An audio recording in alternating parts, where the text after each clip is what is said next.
rise, urban world order where legends collide.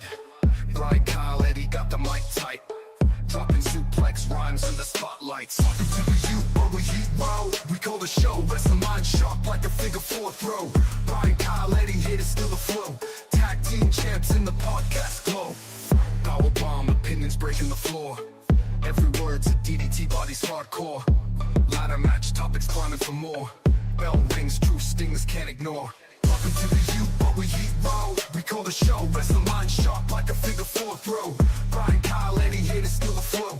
Tag team champs in the podcast glow. Gorilla press stories held up high. Chokehold debates make your head fly. Cage match questions, no soft replies. Steel chairs of knowledge to amplify. First the script, put you in a lock. Every discussion's a pile driving shock. Urban world order, no time for a clock. Bryan, Kyle, Eddie, work the block.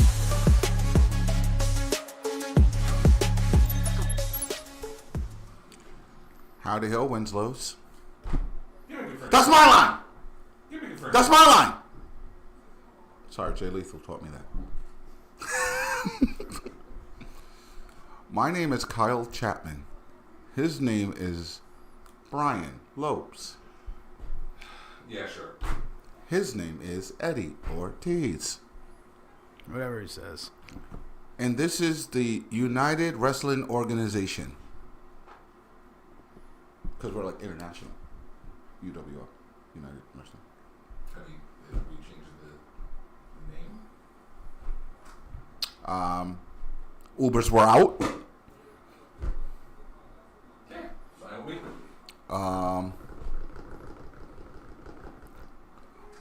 Under window openings. Underwear openers. Ah. I see what you did there. I see what you did there. We are the UWO podcast, and we are your weekly source on debauchery and fuckery that happens in wrestling. Wait. No, that won't work. Yeah. What? You got one? You got one? What is it? Underwear off? Under the neck wound opening? Too soon? Too soon? So, that's a nice poster over there. That's a nice poster. Would under the neck be two words or one word? I mean, technically, Three. Technically, it wasn't under. It bounced off of his vest and through his neck. But it was an opening. Which would make a great advertisement for bulletproof vests. Bullets just bounce right off. Would it be wrong to say he should have listened to rap music because he would have learned something for Wu-Tang Clan? Ah, man. Still too soon, right? I mean, you can also say that he lost that gun debate by a long shot. So anyway, other political news, we are being insensitive. That man lost his life, and I don't like doing that. Well, let's be politically correct then, since today is 9/11. But you know what? Here's my thing about that whole thing with that guy. He ain't like me. I'm the wrong complexion for him to like. So I'm sorry I can't mourn somebody who in life wouldn't have mourned me. Same thing that happened with Hogan. Pretty much. Yeah. Pretty much. Now, those kids from, that Evergreen High School, however, I do feel bad for that. Some fuckery. But Yeah, zero coverage of that. Zero. not even a fucking mention on Fox News. Nothing about that on the news. Watch Fox News. I work with a bunch of fucking people who swear by that shit. Like, oh, the other station's fake news. They never had to pay $100 million fucking fine because they were reporting fake news. Literally, provably fake. Anyway, they actually had to change their name to an entertainment company and not a news company because of all of the lawsuits. But anyway, and that's enough politics for now. I mean, if you want to be political, go on Facebook. It's all there. Or Twitter. Or tweet. There's not even any ass in it. What happened to the ass on the X? Oh, no, it's still there. It's still there. Who the fuck? What the hell's the X? Twitter. Oh, okay. Oh, there's still lots and lots of ass. I was going to say, yeah. It's just depending on the flavor of the day. Titties. That's what you're going to get titties. flooded with. And right now, that's the flavor of the day, so you're going to get all that. Oh, okay. All right. When Elon gets bored again and the algorithm gets horny. It's going to be asshole again. You got to scroll past that to get to the IWC. True. Mm-hmm. What would you like to start off today, Brian? I mean, as a matter of fact, actually, we'll start off wrestling related. So, well, from one entertainment company to the other. So, and both seem to be doing a bad job at it. Should we do the biggest news? You can definitely of the last 10 years, I guess. Light it up. All right, AJ Lee is back. It finally fucking happened. It took 10 plus years, 3,814 days, as they say, but AJ Lee has indeed returned. And my niece was literally in tears. I was almost in tears. I ain't gonna lie. I love AJ. How do you hate AJ? I love AJ. I'm sorry. I've always been an AJ person. Therapy. The crowd chanted fucking therapy. The crowd really fucking chanted therapy. That's insane. But no, I like AJ. I've always been a fan of AJ. I think she's great. She was a great character. In ring wise, she was good. She was pretty damn good, especially during her time. But as a character, I thought she was phenomenal. She was just herself. She played crazy perfectly, and as we know, therapy changed a lot of that. Yeah. But when she came out there, first off, she looked fucking phenomenal. Yeah, she was good shit. She looked better than she did when she was there. She came back. She was on cue with everything. She didn't rush skipping. She didn't rush any of the poses. She had the little head turns, the crazy eyes, and all that fun stuff. She looked like she hasn't missed a day. So, in my opinion, I'm just waiting for the match that is now set, that we know. For WrestlePalooza. So, I'm excited to see her get in the ring and actually do some shit. They stated that she signed a full-time contract for a couple of years. She's going to be there full-time. So, it's not a one-and-done that a lot of people were saying, no, it's probably going to be a one-and-done, and it is what it is. No, if she was coming back, she was coming back for good. And she finally got to spend some time with her daughter. Shout out to Roxanne Perez. But no, honestly, I'm happy for them. And here's another thing, too. About the segment itself, the segment was fucking perfect. They played it up. They teased the hell out of people. Like, they threw the Rhea Ripley line out there, which I wanted to see how the crowd was going to react, and they weren't too happy about it. However, Punk played it to a T. Becky sold the shit out of it. And it was a great segment. It was a great return. I have zero complaints about it. Kyle, initial thoughts on AJ? Light it up.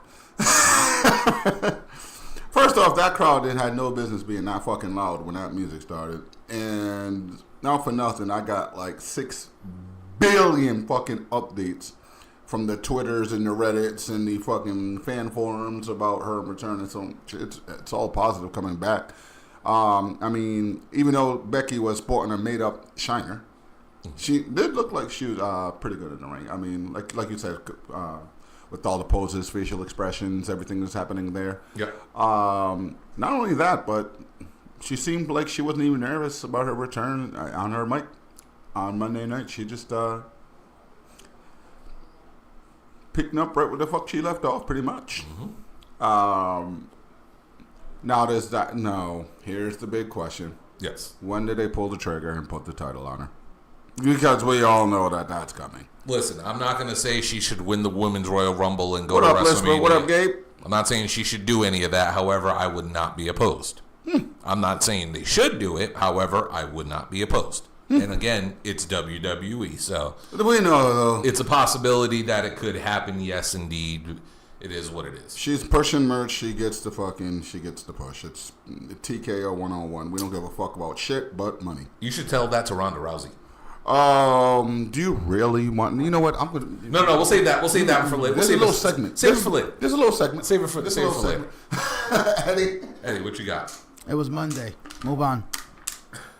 Nothing on AJ. She returned. Woohoo. I'm not going to sit here and lie like I was drooling over the fucking women's division during her time, prior to her time, or even currently. Frankly, I feel it's a disservice to the current women that are there because a lot of them have been busting their asses and putting in all this work. She comes back after 10 years, and now they're going to just saddle her with everything and praise her and fuck the people who are supposedly the future and have been doing the work. I don't see that in any way. wow. I don't see that in any way. I don't know where you got that from. I mean, is she going in there to putting anybody over that needs it? No, she's going to be in high-profile matches getting the red carpet treatment. How about Roxanne? Maybe get that treatment. She seems forgotten about at this juncture. She was in time. just in a match on Monday. She just held the title. She just. She just had a title. Forgotten about because she's just a sidekick. Remember the Lyra Valkyrie experiment? That seems to be over. Lyra, nobody can listen. Nobody gave a two shits about Lyra Valkyria. Nobody gave a one of her damn. matches my piss break. Literally. I mean, congratulations. WWE has the nostalgia market on lock. Okay. They do. They have it on lock.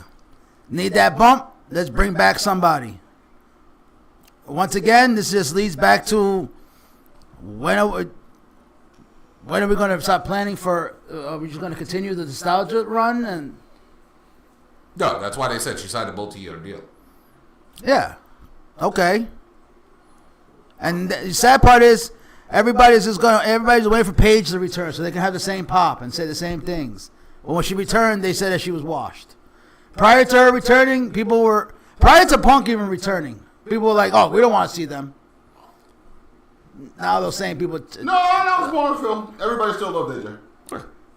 AJ's loved, dude. Yeah. Like legit love. I'm sorry. Her character work was being in a homie hopper.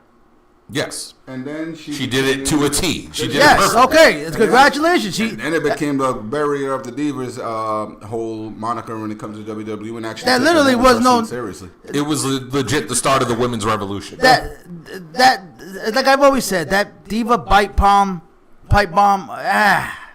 People say it was some sort of revolutionary promo. What's up, Nick?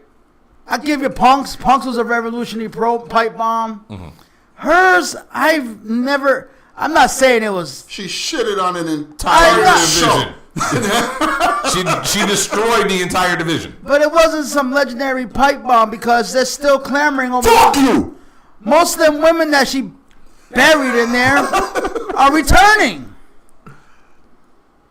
One of the main culprits that she buried on there is on TV right now with her. And how's she doing? How's she doing right now? But the crowd when she was coming back, people were like, "I can't wait." For who? Nikki? Yeah. Well, you got to remember too. The Bella Army is a whole like that nostalgia factor. The Bella There's a Army is like the nostalgia beehive. factor. Yeah. We all know Natty's boring as fucking dog water, and yet people are still clamoring for her to get a chance. Because she's been there for 72 years. Okay, it's a nostalgia mark. I'm not gonna be here all Let us know when like. you're back. Yes, this is great. I'm sorry, I never found AJ's matches to be anything special. Frankly, I think she had the best chemistry was with Paige. He's not here? He's not here? Who, Nick? LSU is the real death row and they beat Clemson. Good job. No. You have to wait till he's here. No, I did it. Wait. Hold on. When he comes back, we will address all He's this. gone. Nope, I did it. So he'll be back. Nick, you'll be back, right? No, that's gone. I'm back. He said he'll be RB. I said it. No, it's okay. I honored my We'll pretend like commitment. we'll see when he comes Go back. ahead, Eddie. I'm sorry. I honored my commitment. Not yet. Yeah, Lisper, they're not bringing up Jada. You think Sean's letting go of that pillow? You said, what did you say Bring- about Jada? Bring up Jada. Well, she's currently with the soon-to-be returning tribal chief. We'll save that for later. Yeah. But see, Sean ain't giving up his pillows. But see, here's the thing, Eddie. I do disagree with you, and here's why. When we talk about AJ, right, we're talking about someone who is, again, she was not a diva. She was the first anti-diva. Yeah. Paige was the first one to truly coin the gimmick moniker, of anti-diva. But AJ was an anti-diva. She wasn't glitzy. She wasn't girly. She actually went to the ring. She tried to have a good match with whoever you put her in the ring with. Let's all be honest. We're not getting a 5-star banger out of Alicia Fox. Fox. We're not getting one out of AJ Lee. Until we get her in the ring. And you also got to remember, too. We weren't getting one in her prime. Because who was she working against? Like you said, the only good one she had was against Paige. Before, and then after she left, who got called up? The 4 horsewomen did. So you got to remember, there is a history there that these women never actually touched. So Bayley, fresh matchup. Becky, as we're going to start to see, fresh matchup. Charlotte, fresh matchup. Then we got the next generation of people. We got Asuka, fresh matchup. Io Sky, fresh matchup. I actually do want to see AJ and Asuka. Bianca Belair, fresh matchup. Rhea Ripley, fresh matchup. Then we got an entire fucking, as you guys were calling it, Shawn Michaels playpen. Here's the thing. We're not getting matches. We're getting 20 fucking minute segments of fucking promos between the opponents, and then the same old 7-minute match. We're not really getting 7-minute matches anymore. Are you serious for these women? Are you serious? We're gonna get. She For gonna be Christ's out, sakes, Bianca and Nikki just had a 15-minute match. She gonna And be out there and was putting on painful. bangers after bangers after bangers after bangers. Well, she hasn't had the opportunity. She's been back for a week. Not All even I'm literally. saying- Not all even I'm saying it'll be is- a week on Friday. Yeah. I'm not excited about it. I can give. It was a Monday for me. I'm not gonna be here. Oh my God! It's a change. It's the change that we've all been asking for. My gripe is with WWE. They're relying on nostalgia. They're taking everybody for all their fucking money. And they, That's TK. We'll get to that one and shortly. I can't wait to sound We'll off get to on that one shortly. okay, and they're just cashing on the nostalgia market, and they're just gonna rehash the same thing. This is why we're getting Brock Lesnar again, because people clamor to see Brock Lesnar, and then when they see him too much, they get upset. That's WWE fans in general. Nobody really has ever said, and I've seen too much of Brock Lesnar, because that motherfucker's barely ever there. Even when he was champion. Yeah, he never showed up. It's just the way the cycle goes. It's the way the cycle goes. People get they get you with that pop, and then afterwards, what do they give you afterwards? That's every company. We're Every company gives you a return. When you get the return, they're gonna milk you as soon as you get there, so the cow can get reintroduced to you, and then pretty much you cool off a little bit. Some get forgotten, some have a little mainstay longevity. Mm-hmm. That's every company. Yeah. Like I said, that's why I'm not here. No, you didn't do the I'm not over here throwing my hands in the air and blowing out my rotator cuffs. Some people were literally crying on their reviews and stuff and their watch-alongs, Because their favorite and then jacket woman and wrestler then did that. using the lotion to rub one out. Well, you got to Remember when the guy was crying in AEW when CM Punk returned? Yeah. Literally crying? And that guy used that tears to rub one out. And I said that about I him. cannot confirm or deny that statement in any way, shape, or form. Bro, if somebody comes back, Then that same guy made a video of him returning back at WWE doing the same fucking ugly face. Yeah, Right. yeah. Yeah, he was just milking it. He was just milking it. I don't know. I got backstage. I can do it again. All right. But you get what I'm saying? It's like, yo, it's been a week. Nothing is even. The only thing that's happened so far is that they made one match. Her first match, which everyone knew was going to happen. It was set up. And, it was the storyline to bring her back. Again, I know people don't agree, or some people were like, oh, this was super fucking obvious. It's like, yes, motherfucker, it was very obvious. It was very, very obvious. And that's exactly what WWE has been trying to do. They've been telling you without telling you. It was the same way with AEW when Darby Allin said the words, best in the world. Standing next to Sting, cutting a promo. It's like, okay, we know what's about to happen. But until it actually happens, until the music hits, until that person walks out, we do not know if this is true or not. It could have been, again, the Rhea bait and switch. It wasn't. It was the girl who everybody was clamoring for, the entire wrestling community, except for Eddie, united and was like, all right, we want to see her back. Mm-hmm. She came back. She got a monster pop. And again, in my opinion, the girl looked great. She looked phenomenal. Now I'm excited because it's like, okay, now let's see her versus Becky. Now let's see who. By the way, Becky, this version of Becky blows the man. I already honored my commitments, Nick. I'm sorry, bro. Hold on, wait, Nick. Since you are here, and before we transition to the next thing, hey Kyle. Yeah, what's up? You and Nick had a bet. I already honored my commitment, sir. I don't think you honored it correctly. I did honor my commitment. No, you did not. Because hold on one second.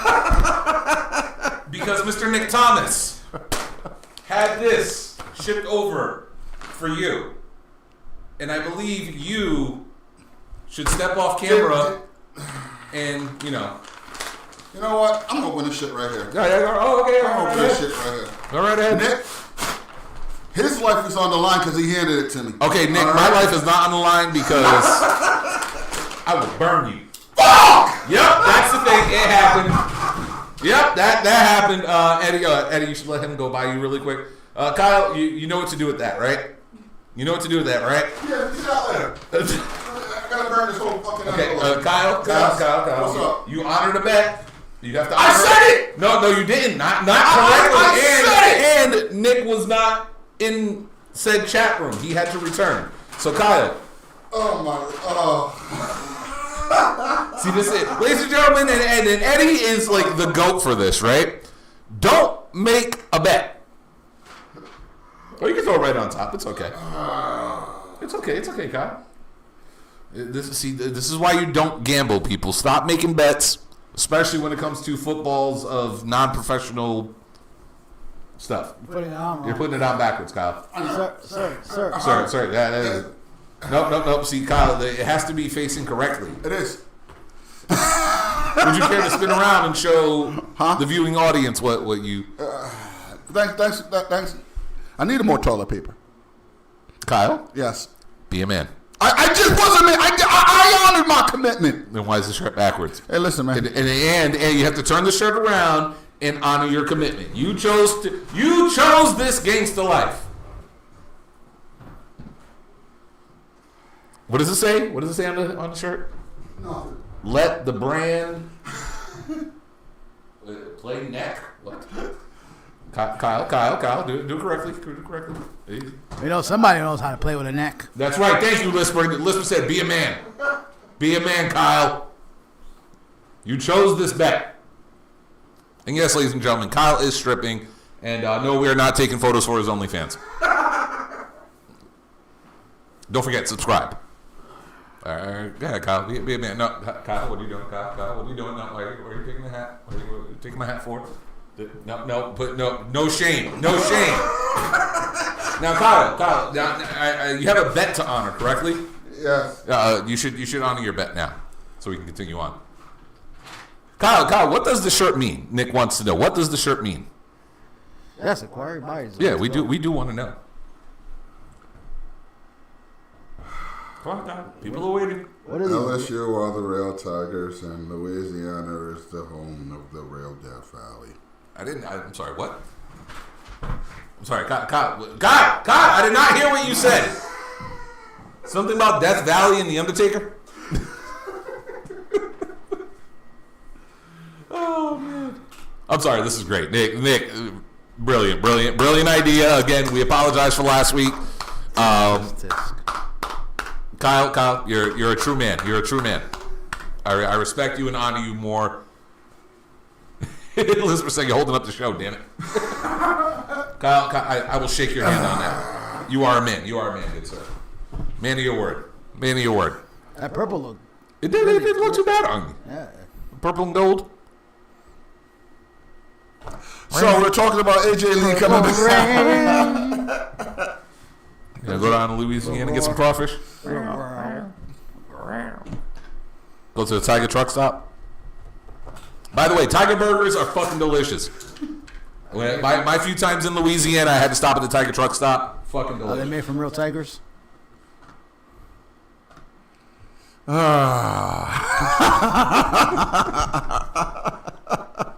Lord. Fit nicely too. It did. It was like it's like he knew your size. This motherfucker really sent this. It's like he knew your size. It's like you knew your size, your color. Yeah. Looks great on your eyes. I hate everybody. Is that 100% cotton? Yeah. That's beautiful. What is that, velvet? I hate everybody. Again, Kyle, this is why you don't gamble.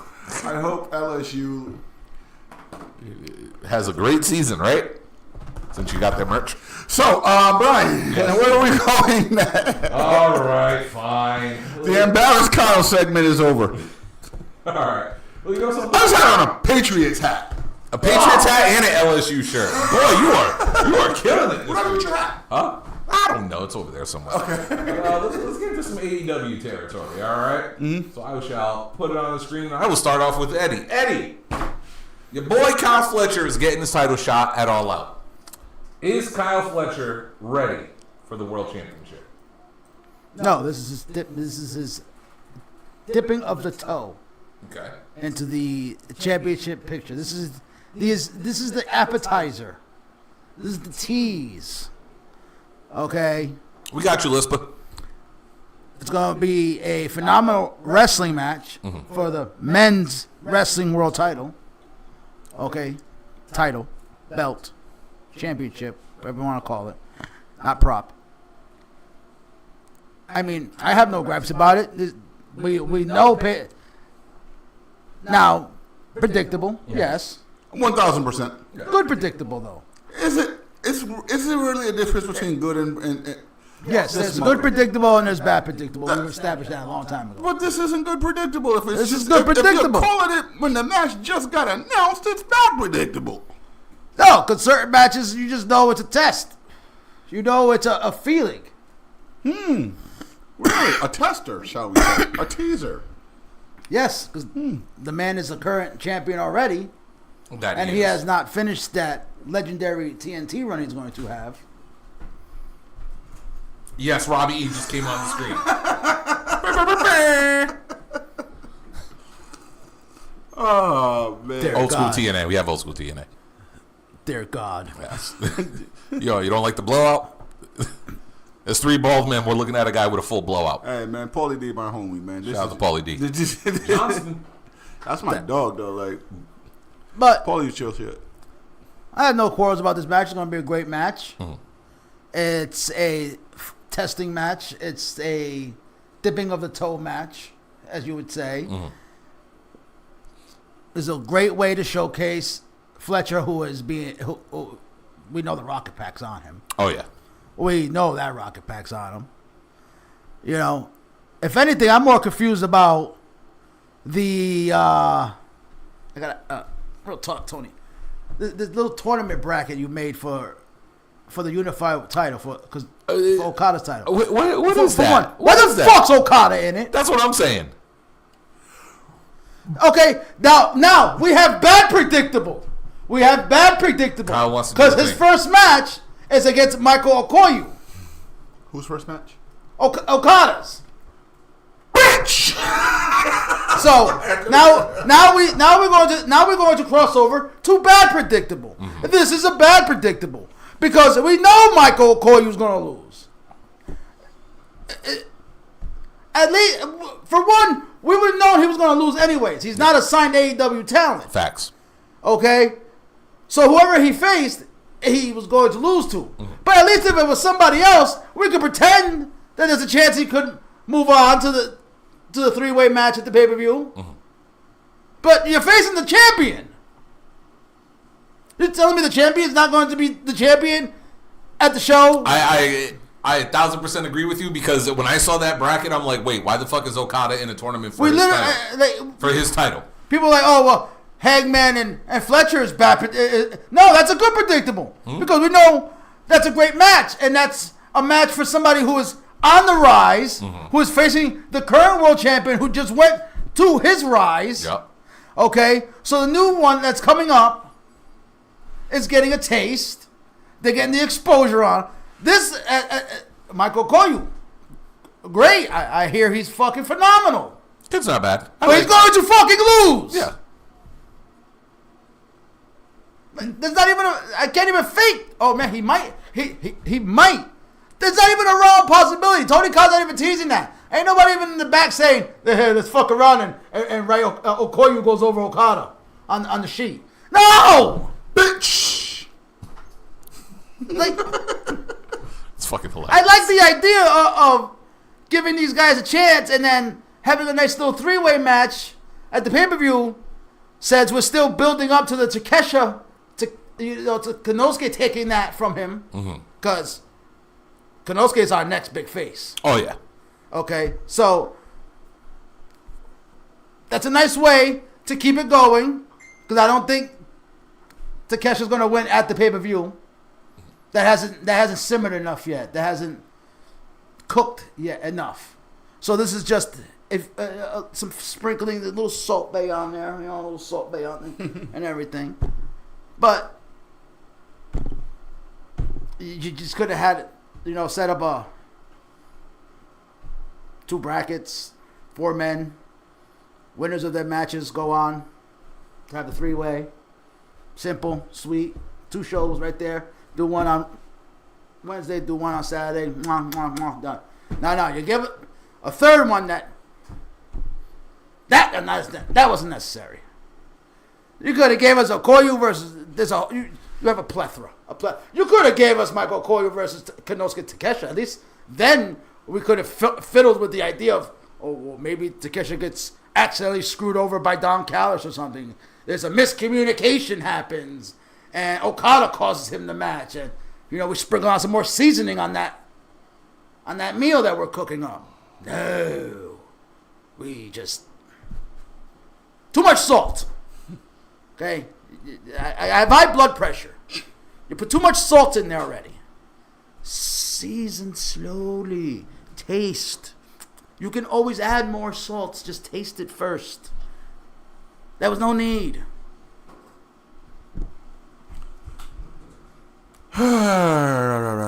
Y'all didn't take the bait. You just joking. Oh, about Okada losing. Sorry, I was getting my work schedule. I was. I mean, baffling. I'm gonna be dead ass real with you. Y'all are gonna hate me.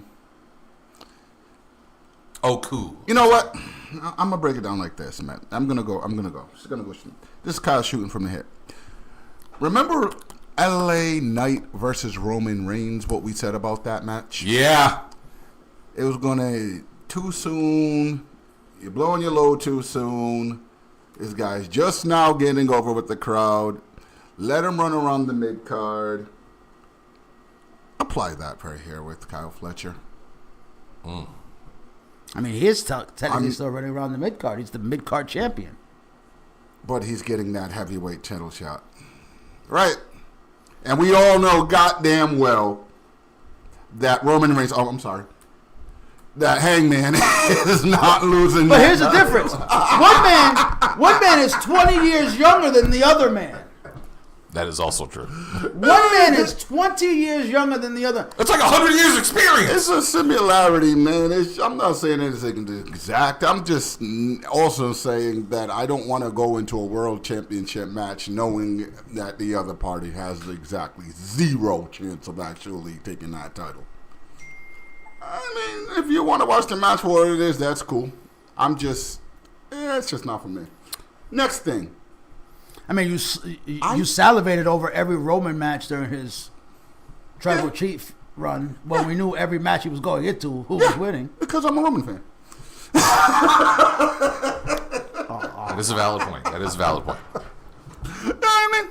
Heard Roman likes purple too. Huh? No, I don't. I'm gonna stop it. And then honestly, and this is where you guys are gonna hate me. When this tournament was announced to now, I don't care. I mean, it was yesterday they announced it. No, when they merged the titles, they just broke down how. Oh, okay. Even back then, I'm sorry to say, I'm more interested in the ENC reunion. I'm sorry, the CNC Music Factory reunion. No, in all actuality, though, man. Big ups to Kyle Fletcher. You got yourself there, but he really did, because at one point, you could have rolled him off. Yeah. That bowl cut. Shaving his head is probably the best thing that's happened to him. Yeah. Next to banging Sky Blue. What it's laying up. It's got a little bit to do with that. No. When you laying up next to Sky Blue, you have to go to the body transformation he went through, because you could lose that. I mean, that explains why he's so ripped. Yeah. It's cardio, man. Look at Buddy, man. Buddy Matthews, stay ready. Woof. Even with a bum leg. Buddy got muscles on top of muscles. Yeah, man. Mm-hmm. Yeah. We all know that's why that is. Well, you can't be less muscular than your woman. You know what I mean? This is what it is. But I guess I'm just the wrong guy for this one, man. I'm literally in the middle of what you guys are both saying, because yeah, it's definitely Kyle getting the rub, saying, all right, you're going to be a main event player. But here's the thing. We knew he was a main event player when he fought Ospreay and won. You know what I'm saying? So to me, it's like, all right. Which was a fucking banger of a match. Fucking banger of a match. Here's my thing with Kyle, right? I agree with you. when it comes to he should be working that mid card. And right now, I feel like this is the problem that AEW is in. You're trying to delay the inevitable, which is Max getting that world title, in my opinion. You're delaying that as much as you can.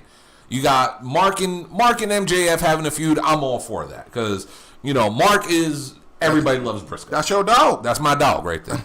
You know what I'm saying? And then MJF, whoever he works with, it's fucking gold. So him and Briscoe working together. He makes it work. So him and Briscoe going together, I'm all for that. Aside from that, who is in the main event scene in AEW? The people who are hurt. Like, that's my thing. It's like, who do you have built up to fight for that world title? You can always bring Moxley back. There you go, Tony.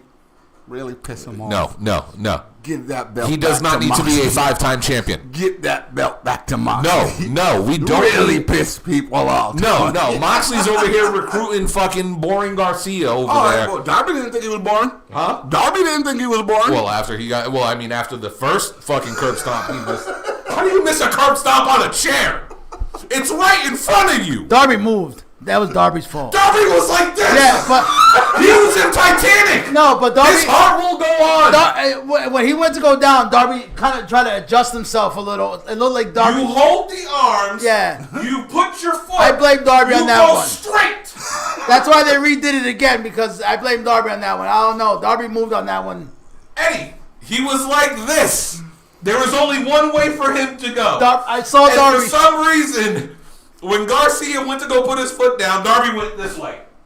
How? How do you fuck up an old school curb stomp? Hello, Victoria. He tongue a little bit.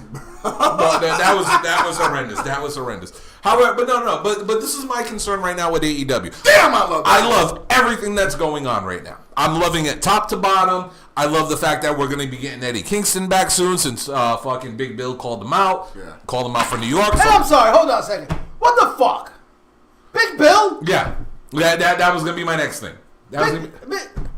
Big Bill. Yeah. Like, it's Big Bill.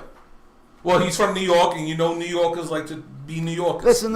I love Big Bill and everything, but to call... First of all... Kingston should run through him like Taco Bell on a Wednesday morning. Kingston should not be getting called out. You get to the morning with your Taco Bell? I mean... Mine is 10 minutes later. I mean, you gotta sleep. In this situation, first of all, that man should not be called out. If anything should be a surprise, that should be him. That fucking music goes off. 1,000% agree. And that should he just shows up. And Game Kid is right the fuck there. Literally. Sacrifice him to Kingston. Or here's another thing. Every time I'm watching Game Kid attack Darby Allin and nobody comes out, I'm like, just hit Kingston's music.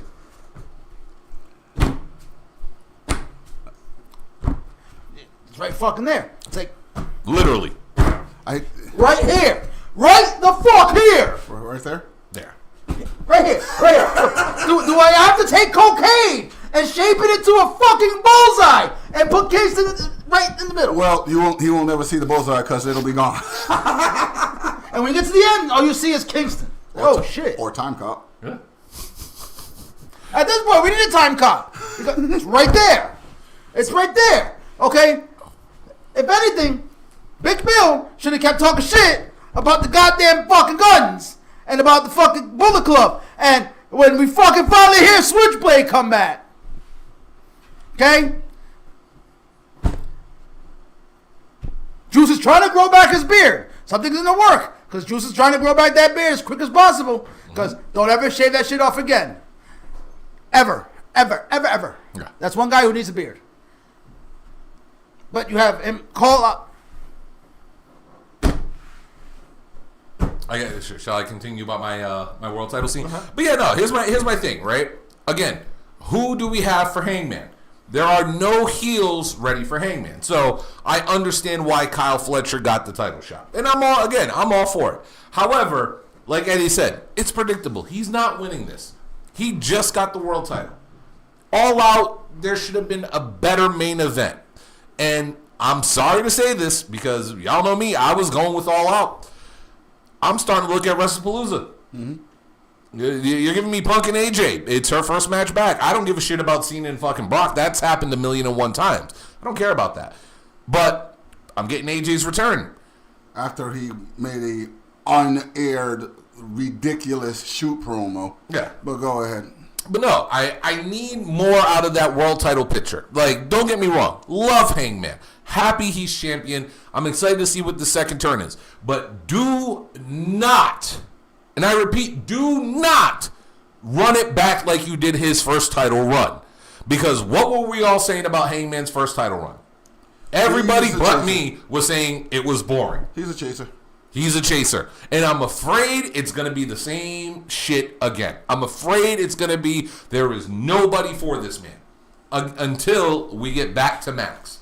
Because there are no heels that are open right now, winning matches, going on a nice streak that deserve a world title run. How about Ricochet? He's in a feud. Go figure. Ricochet is doing something of importance. Yeah, I know, right? You know what I'm saying? It's like, yo, even he's busy right now. And he handed Shelton his first L. Yeah. You know what I'm saying? It's like, yo, there are so many people right now in AEW, which, again, I love the mixture. I love what's going on. Tony, you are cooking. However, I'm starting to see a trend when it comes to Hangman Page and that world title. Doesn't know what to do with him. This can't be the second time that you put the belt on this guy and he's lost in the sauce again. And you're just looking for scraps. Like, as much as I love the Texas Death Match with him and fucking Lance Archer, nobody remembers that shit. Nobody talks about that. 100% predictable. Punk, AJ is probably going to pin Becky. And then have a short little feud with Becky for the Women's Intercontinental Championship that nobody gives a fuck about. Yeah. But go ahead. But no, but I'm saying, like, this is my big concern with Hangman. You got to start lining people up for this dude, okay? Because we can't just have Max with that contract. And, by the way, I hate that fucking 7-day rule. I fucking hate it. I fucking hate it. Keep it like Money in the Bank. Come out with that contract whenever you want. It's an exciting thing. It's unpredictable. That's unpredictable. Because you never know when that person with that contract is going to walk out. I am all for that. The fact that you're giving it a week, I understand you want to promote, but this comes from a company where you legit do not promote. When y'all came to Rhode Island the first time at fucking Ryan Center, I wanted to go. I kept begging for a card, begging for a card, begging for a card. You guys didn't give us a card until the last 3 minutes of the Dynamite before that Friday. Like, that is my biggest pet peeve with AEW. Now you guys want to promote. Okay, I'm cool with that. However, it sucks because he already had the contract. He could have cashed in that night. And then you say, oh yeah, by the way, since you have that contract here on out, you got to give us a week notice. No, I don't like that. I don't like that. You could have started with the next set of title runs. You know what I'm saying? But again, I don't want to get caught up in the Hangman How do we thing. know he doesn't retract that afterwards? And it's just the way it's So why put it in the first place? Because Max have it? Yeah. Fuck with Max. I don't like that. Nah. Now you're just playing fucking pogs. You're flipping left and right. Flipping left and right. I'm not a fan of that. I mean, the guy who has pretty much shitted on Tony on TV at one point. Makes sense. Fucking Mark. Makes sense to fuck with him. Yeah, but I don't know. It probably would have made more sense if we had an authority figure on television. That I agree with too. I'm not gonna lie. I kind of do want AEW to have, or at least Tony to step up and be more of an authority figure. I thought that's what they were doing with the Fallen Angel. Yeah, that's what I thought. That's what I thought they were doing too. But that. Guess not. And really quick, whisper. I don't hate the women's IC title. I just hated the fact that Lyra Valkyria had it. She was boring as shit. Becky having the title, I'm excited. No, I'm sorry. That's right. They have women's mid-card titles. Yeah. That's right. They do. Yeah. And every show. Yeah. Shit. But I forgot. But here's the thing, right? Again, Lyra Valkyria was watching paint dry. I'm not a fan. She's okay in the ring. Nothing special about her. I guess, yeah. and right now, what they're doing with Becky's giving it a bunch of shine. She's the one with the title. She's involved in storylines. She just got put into the biggest storyline she can get in for the year. Eventually, it's going to lead to that title match. It's going to make that title more relevant than the one on Raw that's not even there right now because, Baby Uso's on the way. Skeet. Skeet. Skeet. So, you know what I mean? Like, I don't hate the belt. I just want them to do more with it. But right now, Becky's caught up in some shit, and she's actually caught up in some big shit. So I'm not even opposed to that. So, but again, back to the Hangman thing. I repeat, I do not want this to be a run back of his first title run. Please, Tony, get some contenders. Build some contenders. This is why I don't think Briscoe's winning at fucking All Out, which I honestly think he should win, which would be better because Max has the contract. So for me, if Max takes the L, it really doesn't make a difference. But you need some people. Like, Josh Alexander is sitting right there. I swear he's there. Like, he just fought him the other day, or yesterday. It was a fucking great match. All right? You got him sitting there. You had fucking Hechicero sitting there in the background. All right? You got, like Kyle said, Ricochet. Once this feud's done, get him ready to go. Hell, you literally have Okada. Bitch! You know what I mean? Like, he's sitting there too. But again, now you're going to have another champion fight the world champion, which, again, it defeats the purpose of said title that he's already holding. Let's just be real.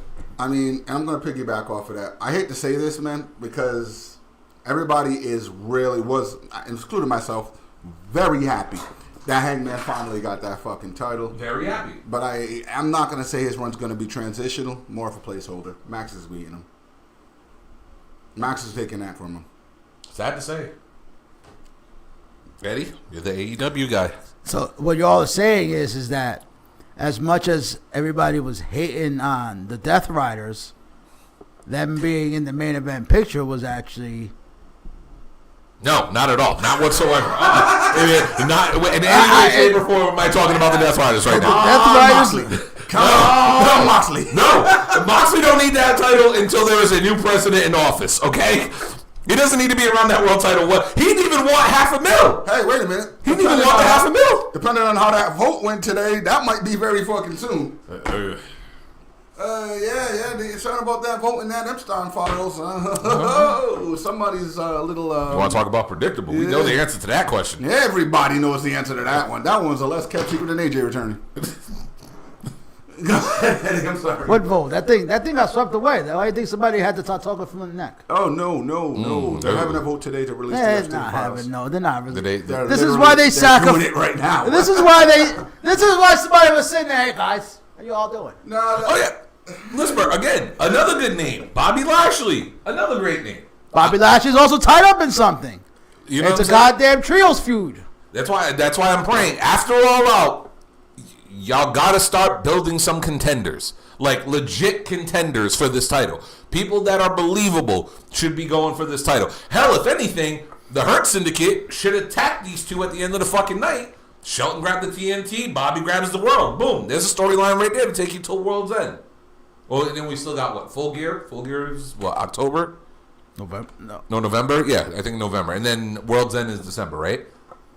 Yeah. Yeah, so, you know what I mean? It got voted down 51-49. They're not going to release it. Oh, what a shock. It's not like there's, Republicans running the office. But I really do hope they find something for this guy to do because I'm starting to get that feeling, and I don't like it. I don't like it. All right. So where would you guys like to go to next? What are our choices here, sir? We have, this one, which has been a rumor that's kind of big news today. Okay. Or... Who? Want to go to the box? Let's go to the box. You want to go to the box? Let's go to the box. All right. As you guys can see, the box is here. And the No, box... they really can't see it because of the... Well, I mean, there we go. Bang. The Who box is here. Who? You guys remember that bad boy? And this week's topic will be, because of next week, we are getting a little bit of a homecoming, so I will Put it on the screen. NXT Homecoming. All right. So for those of you who don't know, next week on NXT, they are going back to Full Sail University. They have a bunch of former NXT competitors that are coming back. They've already announced... what was it? Rhea, Stephanie Vaquer, and Tiffy Time versus Fatal Influence that's about to be destroyed. But there's one that they need to really take it easy on. Which one? Miss Nix. I don't know, man. She looked like she's Take it easy on her. Look, she's good at laying down on her back and taking those L's. She can take something else. You know It's not what comes after C. what? But no. And we also, if you haven't heard, they have reunited. DIY will be facing Trick Mellow Gang. They back, baby. They back. And I was waiting for a reason for them to Trick Mellow. Let's go Trick Mellow Gang. Let's go Trick Mellow. Love Trick Mellow Gang. However, since it's NXT Homecoming and it's She just kicked her in the pussy. Yeah, she got a pussy kick. yeah, they have one there. Since it's NXT and it is Homecoming, so it's bringing back old memories and stuff, right? So I had Miss Dina whip up a couple questions for us and put it in the Who box. Who? Here's the question: Who would like to go first? I'll go first. All right, Kyle, you go first. You want to? Yeah, can I put my hand in your box? There you go. Yes, Kyle, you can go for the box.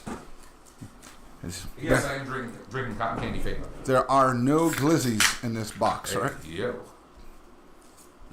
All right. Remember, Question. it's 2 in the pink, 1 in the stink. Hey, yo.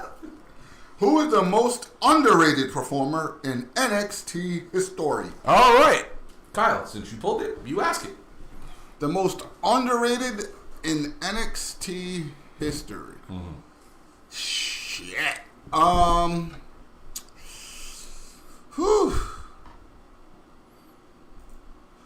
I'm gonna go. Oh yeah, that's right, Lisper. She did. Hey. She got just more than that. Stick. Again, Kyle Fletcher, you lucky son of a bitch. You were pulling tax out of that ass. All right, but most underrated. So they got her NXT cheeks or history. bitties or. Honestly, and it's gonna sound weird, but let me explain. Go for it. I'm gonna go with Bray Wyatt.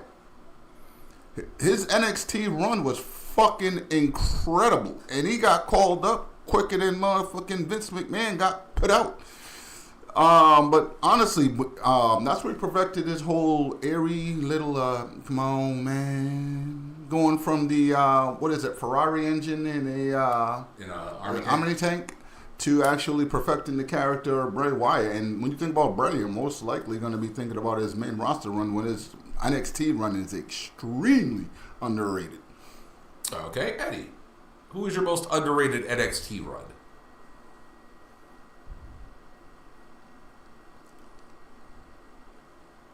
In the history of NXT. Anybody. Oh, I got another one. Damn, I should have said used him. Who was that spent like 10 years down there? That bitch that's in part of DIY. Wow. You shouldn't talk about Candace like that. That's messed up. Damn. Candice didn't spend 10 years down there. No, I mean the bitch. The big mouth. Wow. The bald guy with a beard. That is suddenly very, very... Man, I hope he calls you the second he gets that doomsday leak and just calls you directly. Matter of fact, They all die at the end. just let me know. Let me know. I'll give you his phone number. I'll pass on the number to you, and you can call him directly. And You can pull a Nick Thomas and just show up. Just- send the script. If you happen to get a hold of the whole script, just send it over. I'll read it verbatim. I'll play the characters out for him. Right here, just spoil the whole thing on the show. No. But Eddie, who do you got? Underrated. Yes. I got one. Another one. Can I use another one? While he's thinking, can I Go ahead. do another If you got one? another one, go for it. How about Mr. 5 Count? 5. We don't need 3. We need 5. 5 seconds. Biggie motherfucking Langston. Well, since you got two, I got two. Underrated though. Yeah. Underrated run. Like, whose run in NXT should be talked about more? When you talk about the history of that. Bless you. Oh, thank you. I got one. I got a controversial one for you. Go for it. Velveteen Dream. Ooh. Very good. That's Matter of fact, actually... give him a round. That was a very good one. Very good one. I mean, for all his faults, Yeah. That was fucking phenomenal. He was fucking great. you can't count the man. You can't count the man for what he did in the ring and his character work, Yeah. his mannerisms. He was for over all, as fuck. for all his faults. People tuned in. Yeah. They loved the dream. Like everybody hated Patrick Clark. I mean, that's a whole different story. Afterwards. Even prior to. Well, since you want to go controversial, I'll go controversial too. In NXT, to quote the great Booker T, this guy was a monster. Lars Sullivan. Lars. Oh. Lars Sullivan in NXT Oh. was fucking great. Then He was fucking. he was fucking Kevin. He was fucking Kevin. But Lars Sullivan in NXT was great. And another underrated character that I wish they actually ran with this character for a little bit. Blue Pants. Blue Pants was fucking over, son. Blue Pants was da da da da da da da da. Shit was fucking great. Speaking about underrated, right here. I don't think he did enough down there. Glorious. Bobby Roode. Okay. I don't think he did enough down there. They rushed him through and got him onto that main roster. And Well, Jackson, we're saying this based on the fact that nobody's talking about his run. We're talking about like people who in NXT were fucking gold. AOP. Fucking the Ascension. And that was it. Legit. That was it for them. All right, Eddie, go for the box. Put your hand in the box. Put your hand in the box.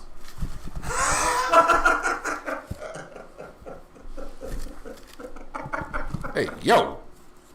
Hey, I remember that guy. Eli Drake. Yeah, who's that young whippersnapper? Who's that young kid? I didn't see who it was. Who's that young kid? Who's that young kid? Who is it? Oh, is that the greatest performer on the planet Earth? Yep. Wow. Yeah, look how young he And was. even at that age, he was carrying Eli Drake. Yeah. I'd be technically he's fighting against him. All right, so what you Carrying got? him. What you got? Who is somebody that you think NXT or the main roster missed the ball on? Ooh. All right. See, is that speaking like who did they have that they brought up and missed the ball on, or is that somebody that they could have pushed in NXT more and they didn't? Either or. All right, they completely and Blue Pants. they're currently It's dropping. fucking Blue Pants. They're currently dropping the ball, Miss Parker. How the fuck has she never won any gold? There's 2 belts down there. Miss Parker, Miss Parker. I mean, doing that. My back is on fire. if you want to get technical, about 99, I'll be nice. 95% of the black and gold was totally missed the ball on the main roster. Facts. I'm talking about black and gold. Yeah. Okay? Oh, about 95% of the motherfuckers.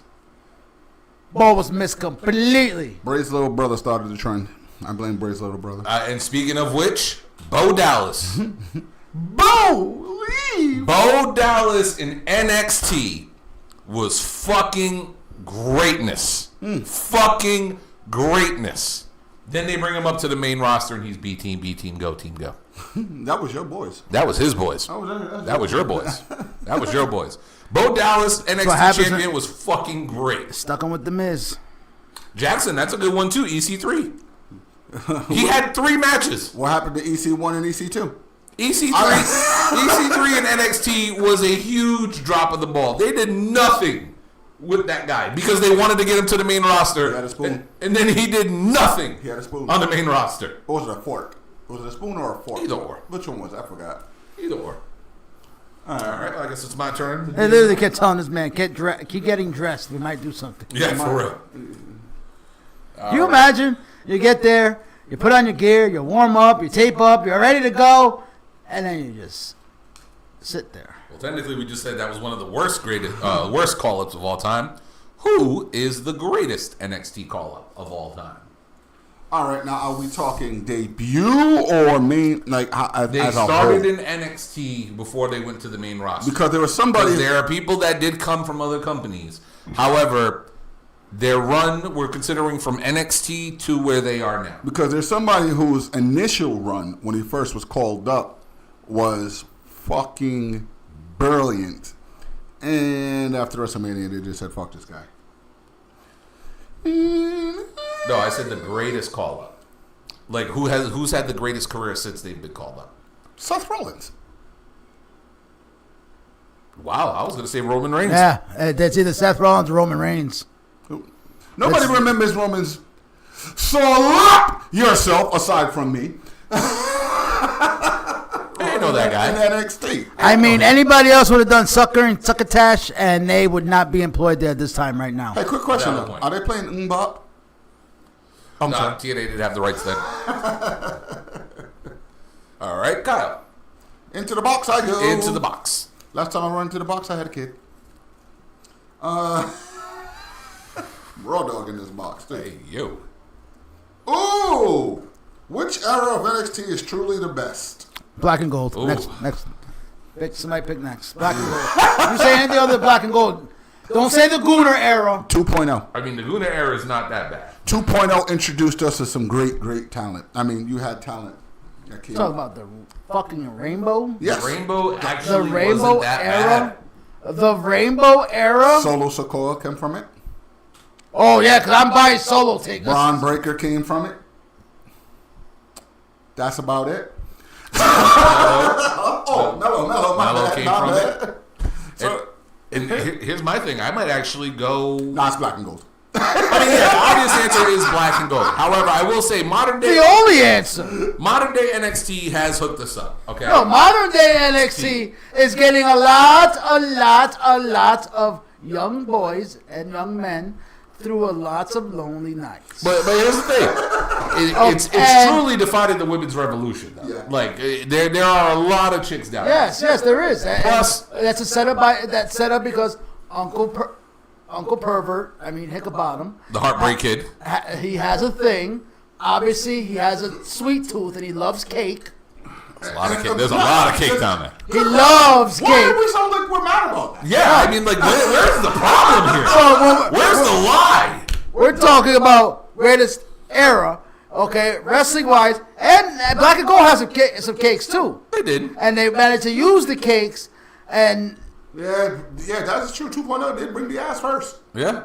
okay, but the Gooner era. I mean, if we go ask somebody, some teenager right now, what's the best era of NXT? They're gonna be like, oh, it's going on right now because they got stock in fucking aloe vera lotion and tissues. Well, here's the other thing about this version of NXT Okay, that I like. Hold on. bless wait. their parents because they got to keep buying tube socks every week. Well, with this generation, I will also throw out there is an Oba Femi down there. There is a Javon Evans down there. Oh, that boy is bouncing. That boy is showing Slater? out. I mean, There's oh, yeah, still Trick Javon. Willie. Trick Williams. This version of Trick Williams. Let's talk about it. Not colorful Trick Williams. Let's talk about it. All right. Let's also talk about the fact, and here's a guy that we don't see right now because he's injured, but storyline wise, the Don of NXT became the Don of NXT. How you doing? You know what I'm saying? He brought my boy Stacks in. And don't not forget about Hank and Tank. You know what I'm saying? We could definitely forget about him. No, Hank and Tank, dude. And Fraxium. No, yeah, Fraxium had a phenomenal fucking run. So again, But the This- black Not and only gold, that, but the black and gold had god tier level talent. But here's Not the thing only with- that, but you also forgot about the whole TNA crossover, which I'm sorry was fucking, to me, I fucking enjoyed this. I shit loved out- it. I still am. Joe Henry just popping up out of fucking absolutely nowhere. yeah, you literally say his name and he appears. But black and gold gave you Samoa Joe, Shinsuke Nakamura, fucking You can keep Drew going. McIntyre, You can keep Yeah. going. Bobby No, Roode. Drew was already there. Okay, with the black and gold. No, Drew was before Black and Gold. He was already on the main roster. He was the chosen one. Yeah, but no, he came back. They Well, gave yeah. you that back. Yeah. They gave you Drew McIntyre, Killer. not that skinny fucking prepubescent chosen one guy. We don't know who the fuck that was. Man, Okay. that was part Gave of the you- best trio in history. Undisputed Era. To some extent, Imperium. Well, here's the kicker, and this is why, as much as I love Black and Pete Gold, Dunne's a producer now. here's the kicker when it comes to Black and Gold. When you make that statement, Black and Gold to me was just Ring of Honor. Oh yeah, definitely It was was. Ring of Honor. Oh, yeah. I can't give Black as much as I love Black. Oh, and we Gold, know they raided that fucking locker They room. raided. They fucking pillaged fucking Ring of Honor. So They pillaged Ring of Honor and any other fucking indie promotion had a name. you know what I'm saying. You So- had a slight buzz and a guy who was. So for me, it's like as much as I want to say Black and Gold was the greatest because it honestly was. It's hard to make that debate because that was just Ring of Honor. That was Ring of Honor that I grew up on. This is That I the started young watching. girls that are trying to make names for themselves. Yeah, like these are the young kids who are actually doing it. If you want to do, No, you can say peace. listen. if you want to do this version of NXT any fucking justice right now, for the love of everything that is holy, for the love of everything, all gods, North, Somebody hacked your Norse, phone? Greek, Atlantean, Wakandan, I don't give a fuck, mystical, Booker T needs to go. I say, I'm sorry. I try. Every Tuesday I tune in. I cannot watch more than 5 minutes of that show when that man starts going in, and God forbid there's a woman in the ring. Holy love Booker T on commentary when a woman. That is actually the only time I enjoy Booker T on commentary is when there's a woman in a ring. You can. Cause he gooned it. The thirst is there. How can you be mad at that man being so damn thirsty? No matter how so Sharmell don't care. the rest of us are saying the same shit. Literally, he is. That man is insufferable. That man is insufferable sometimes. And then he just goes and just starts splurting out just nonsense. Like sometimes it's like, dude, you got CTE or something, man? I mean, Like, what the seeing fuck? that cake that close every week and you can't mean, slap it, we'll give you CTE. I mean, Miss Parker, Lash Legend. You got Little You Booty can- Soul. you can You had give me a Stephanie third- McCurr there. Listen, we grew up with fucking Jerry Lawler. Captain Goons. Captain Goons. Oh no, he is Overlord. Okay, He is Overlord. He is Palpatine of gooning. Okay, but at least even he knew how to turn it off every now and then. Did he though? But Booker He T did. also has done some good in his fucking commentary. I mean, not for nothing, the man literally got fucking Trick Willie over, bro. Oh yeah, man. I mean, yeah, he did. That man's commentary is. Yeah. Yeah, trust me, he shouldn't talk a lot. I agree with that, but But This we is- also come from an era that had Macho Man on the mic. yeah, that wasn't the greatest. Come on, man. Like, That really wasn't that you good. know what That I was mean? not that good on the mic. On commentary, let's say. Yeah, Commentary.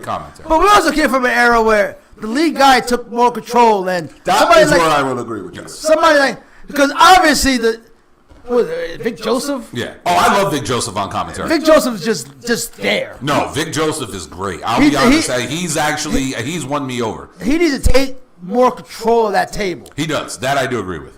because he doesn't. It's like he tries to even sometimes go along with Booker T's just out there You gotta. Yeah. stuff, and it's like Vic, that's not you. You ignoring how a man is thirsting over some luscious cakes every week. He gonna tell a strong 5-time WCW Five-time. champion. I can only hear. Oh, sucky, quack. Yeah, that I can't fucking and stand. The other catchphrases that he does. To Shalola Green Hot, Like- thicker than frozen oatmeal, thicker than cold peanut butter. He Trying to drink peanut butter through a straw. Look at that, Eddie. You got the box next. Man, you guys gotta lighten up on Booker. A lot of it. I mean, Black and Gold, you had it. Morrow. Yeah, that's different. And one of the greatest of all Chelsea time. Green. Isn't this the Edge's Big Show? Yes, it is. Who is the greatest women's NXT champion of all time? Oscar. The one that never lost. I mean, yeah, it really is. That's not even a hard question. Yeah, I mean, like that we can all agree with. Oscar. Yeah. Shayna Baszler's a 1B. Shayna should be. Shayna's 1B. Shayna's Oscar's right 1A. too. I'm gonna say it, and I know this very new to it, but I don't give a fuck. Roxanne had a hell of a run. Okay, she kind of I typed mean- this wrong, but I know what she wanted to say. But, Swinging right back around to underrated. yeah. I'll give it under. Amber Moon was fucking Amber Moon was Criminally- fucking amazing. criminally underrated. Amazing in NXT. Criminally All underrated. right, so she kind of wrote this wrong, but I'm the one who told her the question. Who had the greatest NXT run of all time? NXT run. From start to finish. How about the finest Jabba? That man was there for 10 years and only had one match.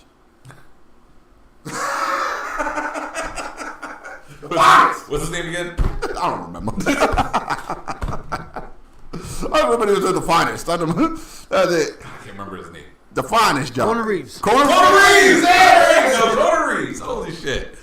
How was he not in our job of Brad? Ooh, For real? Wow, Johnny Gargano is a very good choice.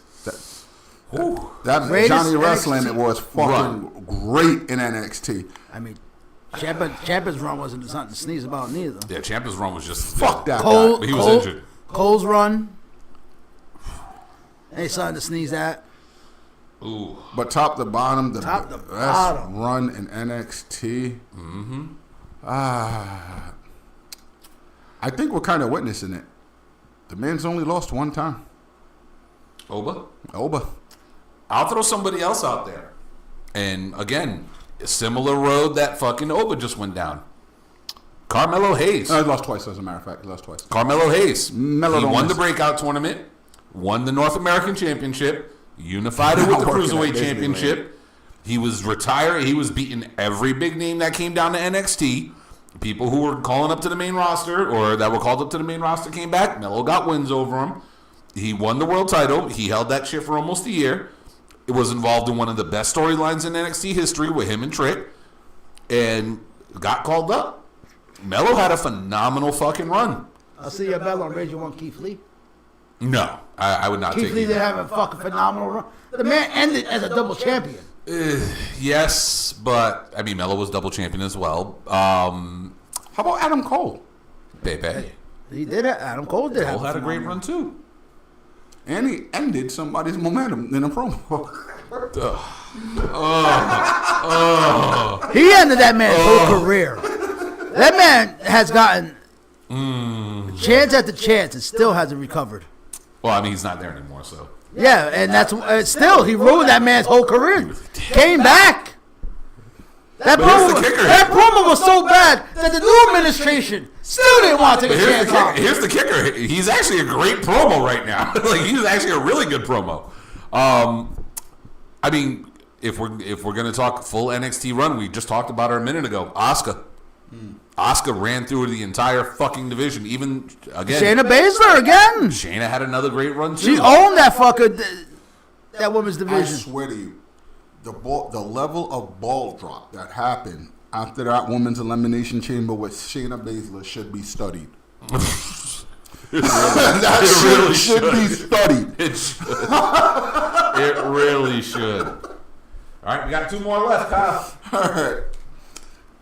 I got this one. Who is the greatest NXT champion of all time? So one title run. Who got the best run as world champion? And I'm gonna start this off. I'm going Adam Cole. Baby! I thought Cole had a phenomenal fucking title run. I think Cole had the longest. That too. I'm pretty sure Cole had the longest. But again, Oba's creeping.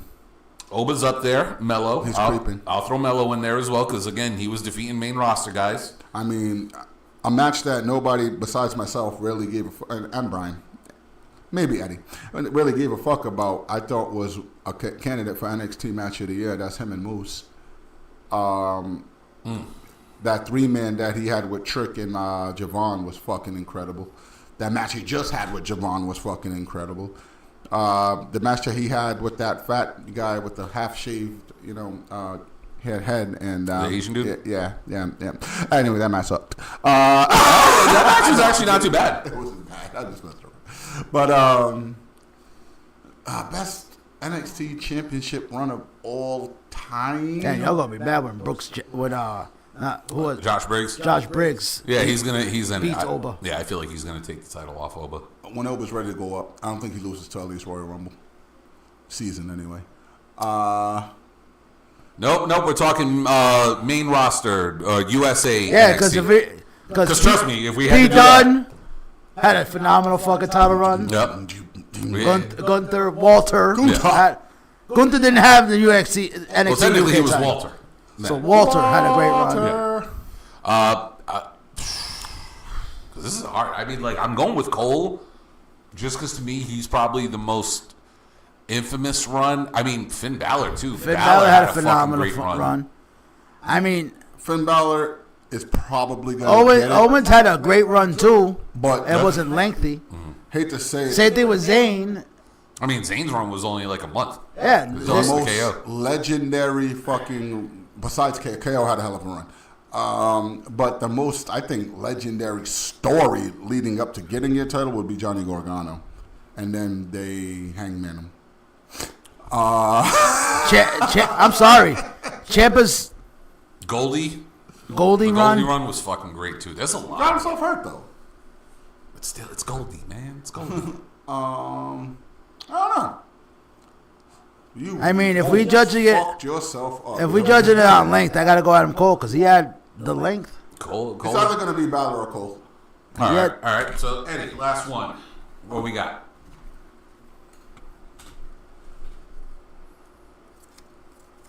Finn's first NXT run was fucking insanely It good. was great. It was fucking great. Who didn't Vince sleep with in NXT? I know that. I was saying, I didn't need to do that one. How do you think they got them contracts?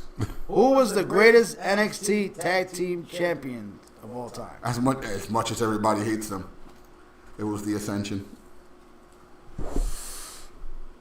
They really were. They really were. Yo, the Ascension's tag run was fucking great. I mean, we're gonna have like Red Dragon's Was it tag champion run. or greatest tag team?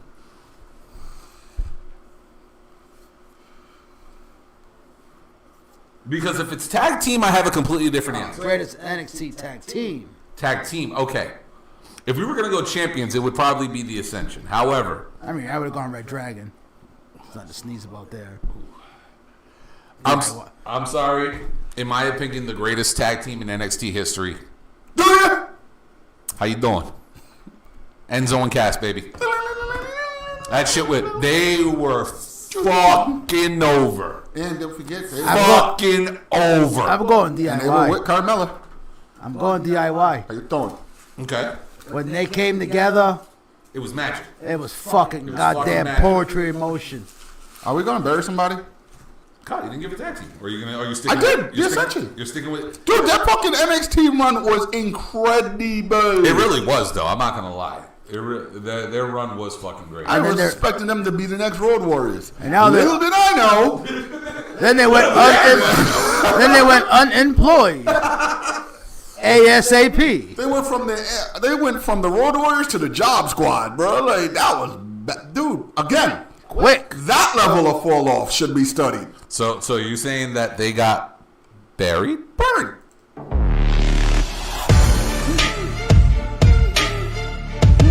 War Raiders too.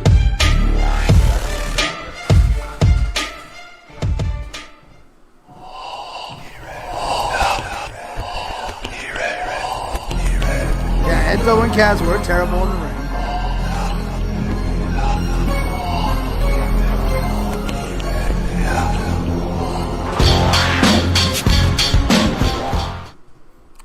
Ladies and gentlemen. Whoa! Huh? What the fuck? What? How the hell? How the hell what? You Talking about my Tigers, baby. huh? Huh? What? What? Eddie, did you see that? How the fuck did you do that? Hey, yo. He never took it off. It was just, Suck that tiger dick, bitch. That's literally a chant at LSU. Anyway. I guess. It really is. We at the UWO podcast are known for a few things. We're known for talking wrestling. We're known for cracking jokes, being totally and utterly not PG or PC. And we're also known for a little segment called Burial of the Week. Where we're not saying that your career is over right now. We're just saying that you could always Do better. or I like the new one I like. Kenny Klubnik, Protect your neck. Arch Manning. Both of y'all motherfuckers get your asses in this hole. Yeah, what protect your neck. the fuck was that shit show? The two predicted Heisman Trophy winners bullshit the goddamn bed. One I fucking bet on, hence the motherfucking t-shirt. Clemson went in there and got their offense looked so fucking bad. Bryce Young should have been fucking quarterback. They were fucking god awful. All right, you can't move the ball past the 50, but you're supposed to be the best fucking quarterback in the fucking whole college team right now. And the number one predicted fucking person to come out of college, Arch Manning, can't complete a fucking simple ass pass. What the fuck happened? I'm sorry, I know we're 2 weeks removed and we almost fucking lost to the great University of fucking Troy and had to come back and meet them.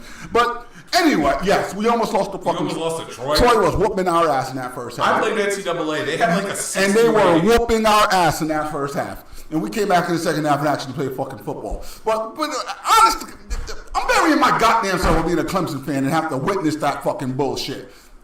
Fuck!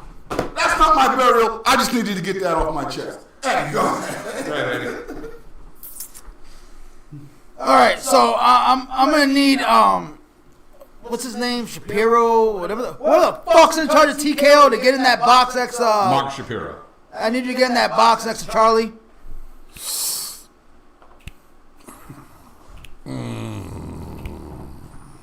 I'm gonna fuck. I'm gonna fuck. I'm gonna let this be known right now.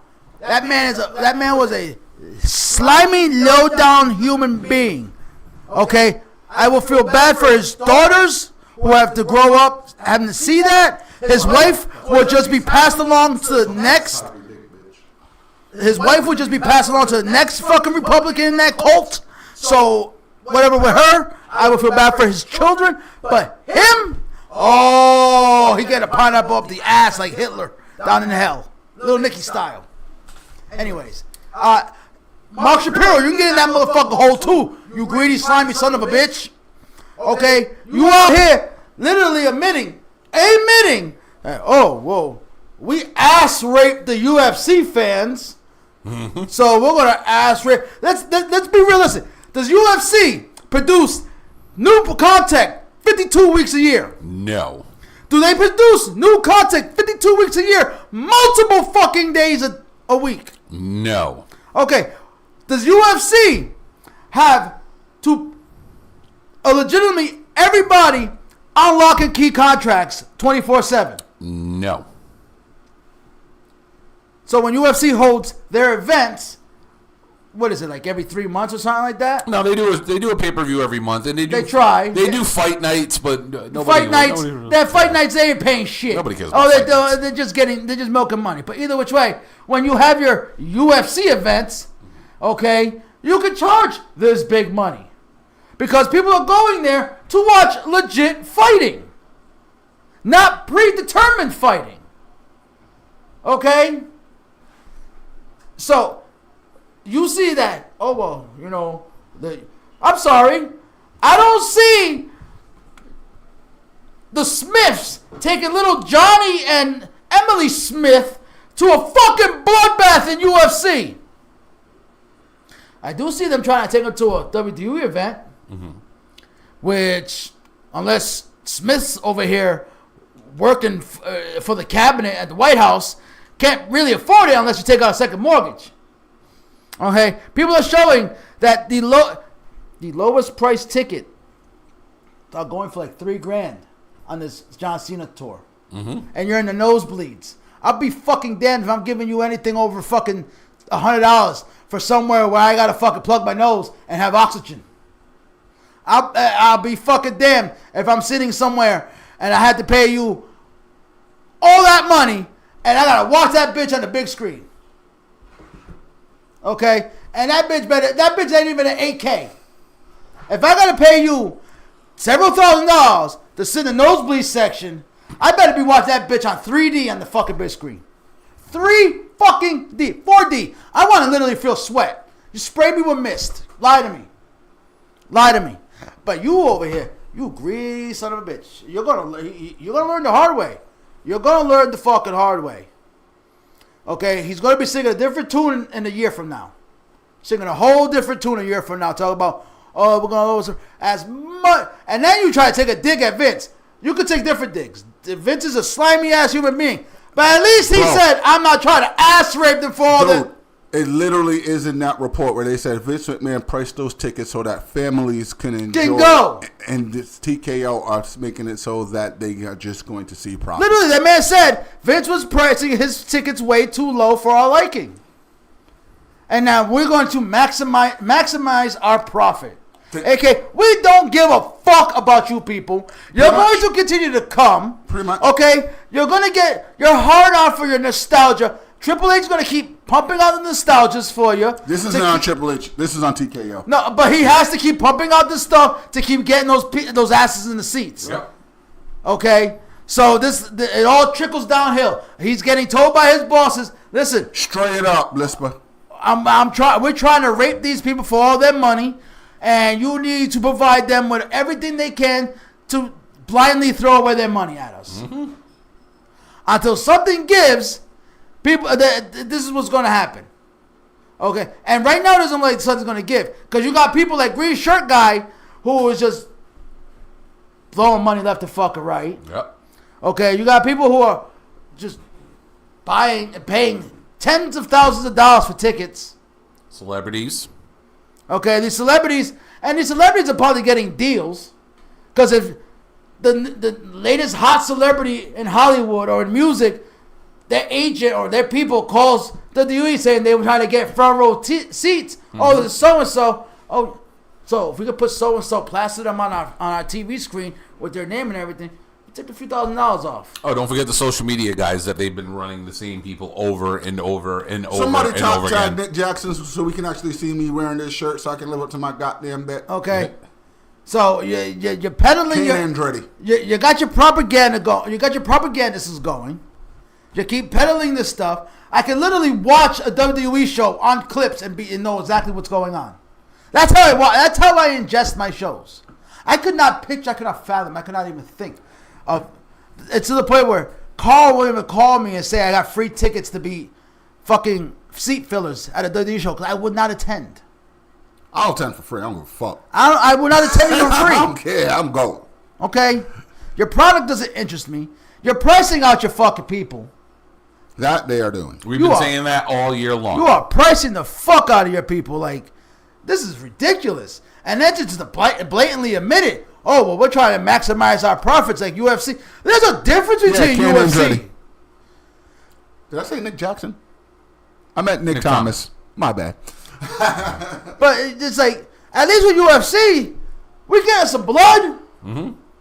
We're not even getting blood in WWE anymore. We're not. I just saw two women have a fucking goddamn fucking street fight. That was fucking phenomenal. Yep. Staples in places you don't want staples. And WWE has given us, the last street fight I saw was, what was it? Between two females.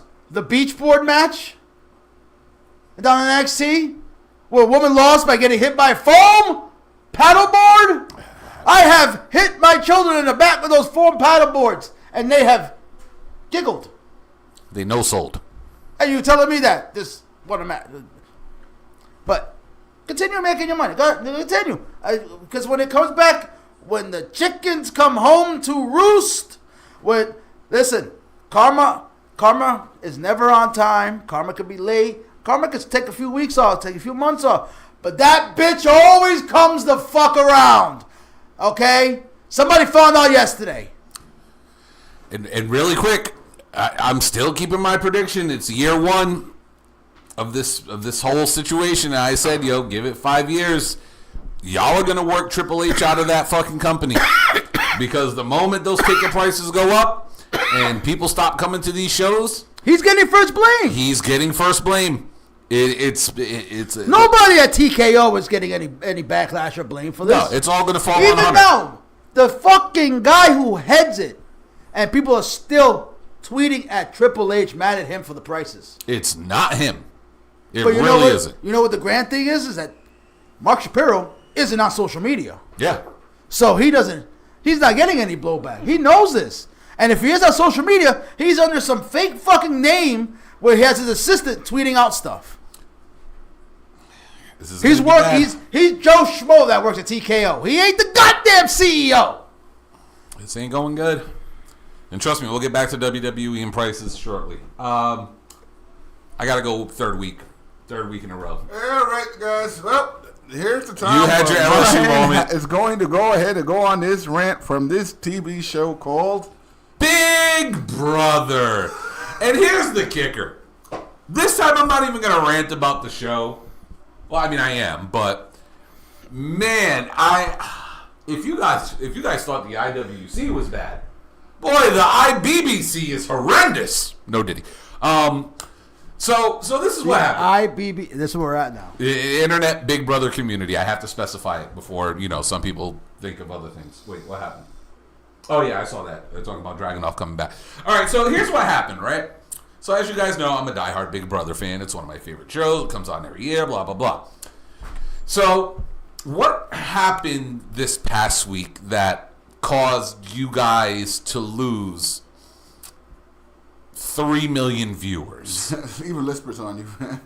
Huh? Lisper's with you. Dog, because I know Lisper watches the show. So Lisper will understand everything that I'm about to say. So basically, all right, so this season, every season they move in a bunch of people into the house, blah, blah, blah. This year, they brought back a legend. A girl who won Big Brother, I believe it was 13, and she was on, she won Big Brother 12, and was on Big Brother 13. She is a very famous Big Brother cast member. Her name is Rachel Riley. She is what, and prior to the season, I couldn't fucking stand her. She was fucking annoying.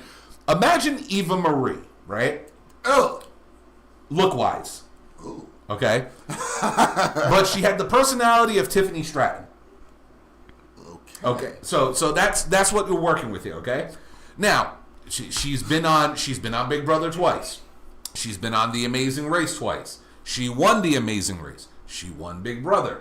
They brought her back in this house full of a bunch of newbies. Now, again, the concept of Big Brother is there is a head of household. The head of household picks a couple people to nominate, which I will get into shortly. They go through a veto competition to try to get themselves off the block.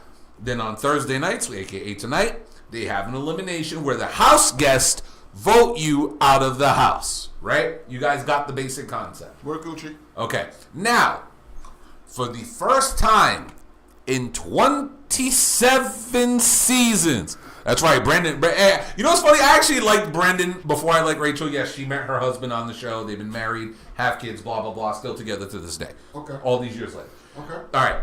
For the first time in Big Brother history, mind you, right now they're in the jury phase, which means after a certain amount of people have been eliminated, everybody else who's left in the house, everybody except the final two people who make it to the end are part of the jury, just like in court.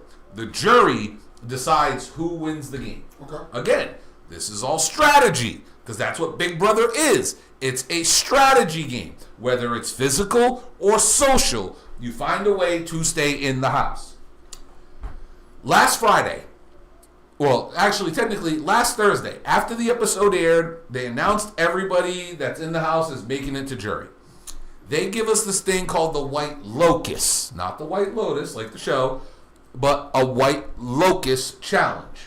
They promoted that. They said we're gonna see what happens on Tuesday. So they canceled the Sunday show, moved it to Tuesday. Now you guys know there's live feeds where the cameras are on 24/7. Riley, the live feeds go down Thursday night. The live feeds do not turn back on until Sunday. So there's 2 whole days that the live feeds aren't on. We don't know who's the new head of household. We don't know what this new White Lotus thing is. We're all wondering what the fuck is going on. Then the rumors start before the live feeds come on. Rachel Riley, the person who's the star of this fucking season, has been eliminated. Not evicted, eliminated from the game. Okay. So people are wondering what the fuck is going on. You guys are hiding these people. You're not explaining anything. What the fuck happened? What's going on? Why is she not in the game? We come back on Tuesday. The episode airs. Prior to the episode airing, when everyone found out on Sunday that this lady was eliminated from the game, not evicted, eliminated from the game, the IBBC was pissed. Holy shit. You know how we talk about with WWE? Oh, if you don't like it, don't watch. If you don't like it, don't watch. Guess what? The IBBC did not like it.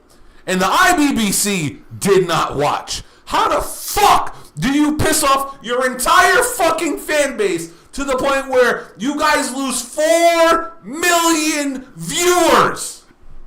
4 million people boycotted this episode because they found out what the fuck happened. Kyle? You want to know how you lose 4 million people in one episode? How? You get the belt to Cody Rhodes. Okay, so in wrestling terms, since we are a wrestling podcast, I will say this. Okay, Eddie, we have Kyle Fletcher versus Hangman Page coming up, right? The match is already set. We know that they're having the match, right? All Out is what, 2 weeks away? Yeah. Now, just imagine next week we show up and out of nowhere, it's Hangman Page versus Lance Archer. There is no explanation why we are getting Lance Archer now. People are wondering, what the fuck happened to the point where Lance Archer is in the match? Don't worry, we'll tell you on the day of the pay-per-view. How would you feel? I mean, perplexed and angry, but I would reserve that to the day of the pay-per-view because unless Kyle Fletcher's lying in the medically induced coma, that's the only logical explanation I can accept. Exactly. So we get to the White Lotus competition that airs on Tuesday. So the IBBC is fucking pissed. Production, you are fucking up the game. The core purpose of the game is you are supposed to be voted out of the game, not eliminated from the game. It's been 27 fucking seasons. Everybody has been voted out of the house. Then you take one of the biggest stars in your entire show's history and you have them do a fucking maze competition where they're on a hamster wheel and they gotta guide a little fucking ball through the maze. That's how she gets eliminated. Again, I was not a fan of this woman prior to her being on the show. This season, I fell in love with her. I thought she was playing an amazing game. She was a target from day one. She has never been nominated. She has never been voted against. She won a head of household. Nobody put her up for elimination, no matter how scared of her they were. You guys had to put a competition and make that her elimination. You pissed off damn near... Yeah, thank you. She was going to win. She was probably going to win this season. But you found a way to get her out of the house with nobody getting blood on their hands. There were storylines with one person where they're frenemies. You got another storyline of a guy who's a little crybaby. What does Okada say? Bitch! He wanted to get her out, but he didn't have the balls to do it. You have all of the girls knowing she's a target. They can't get her out. You got Will, who's just Will, and he's sitting there, and he's probably going to go home tonight, who's one of my favorites. Everybody loves Will. Old head black dude who's just like, yeah, fuck these young kids. Like, you know what I'm saying? Like, there were so many fucking storylines going around. Literally, the entire season revolved around her. She's the first jury member, and she was never voted out. Like, what the fuck are we doing? It's an entire, you just literally poked a hole through the rest of the season. And mind you, there's 8 people left. The finale is literally in 2 weeks. Like, what are we doing here? What are we doing here? Like, you just turned this, as everybody says, you took Big Brother and you turned it into the fucking challenge. It's a social strategy game with competitions in it. Now you're literally turning it into a competition-based show. Like, it defeats the purpose of what Big Brother really is. It's a social game. It's strategy. It's working deals. Backstabbing. It's people being grimy to their face. This season was so fucking messy. By the way, the gameplay has been horrible. These young kids have no fucking clue what they're doing. Fucking no clue what they're doing. You know something? I don't like you. I can't stand you. But you know what? I'm not going to vote you out of the house yet. Like, that's literally all this season has been. It's like, hey, we're working together, right? Yeah, we're best buds, right? Guess what? I'm putting you up for elimination. Why? Don't worry, we're best buds. Hey, guess what? You just got voted out the house, but we're best buds. I'm sorry that I got you kicked out of the house. Like, what are we doing, people? We're still busties. We're still busties. What are we doing? What are we doing? What are we doing? Mind you, we got a guy right now who looks like he looks like fucking... Like, there's one dude that literally should be a wrestler. The guy's fucking jacked to the gills. He has a perfect look. You got another guy who has a girlfriend at home, but he's sitting here cuddling and kissing another girl in the house, and he's like, "Don't worry, my girlfriend's gonna love you." Yeah, she's gonna love the fact that you guys are sleeping in bed, taking showers together, fucking hugging and cuddling and rubbing each other's arms and shit. You got one girl who's a hippie who was lovely, and now she's a total fucking bitch. You got one chick who's fucking amazing at competitions, but she's a fucking weirdo. You got one chick who likes to take showers. You got another chick who's literally hopping from one dude to another dude to another dude in the house. And then you got Will, who's the old head saying, fuck all of y'all. There's the storylines were so good, but now you changed the core concept of the game. You can't change the core concept of the game. Then it's not the game. You're not playing Big Brother. You're playing the fucking challenge. That is my burial. Okay. Very good, very good. Yeah. So we got TKO, we got Clemson University, and we got Big Brother. The IBBC. The IBBC. The IBBC. Which is the new term I'm coining for it. All right. We're going to wrap up with one more? We got one more, and I guess this is breaking sort of maybe news, kind of? I mean, Brian kind of told you. You can just put it on the screen. All right. Well, nailed it. Nailed it. WrestleMania is going to Saudi Arabia, ladies and gentlemen. I heard the Saudi Prince wants Hulk Hogan versus The Undertaker. I mean, that match already happened. I heard he wants Hulk Hogan versus the original Undertaker. Oh, He wants Hogan to come out in the older Hogan theme song, and they want to reenact. That's so fucking racist. They want to reenact fucking the old school era. I heard they're asking for past legends. I remember they wanted Andre the Giant at one point. I heard the Saudi Prince wants Goldberg versus Bret Hart. Bill Goldberg. But he's retired. Bill Goldberg. But give him 2 weeks. Give him 2 weeks. He'll tell you everything. Bill Still waiting. I mean, listen. Meltzer said that whoever the Saudis want, whether they be retired or not, they're going to get. They're going to throw a boatload of money. So, if the Saudi Prince says, "Oh, I want to see Goldberg versus Bret Hart," Let's put that casket match for real. if the Saudi Prince says he wants to see Bret Hart versus Goldberg, Bret Hart has a price. Goldberg definitely has a price.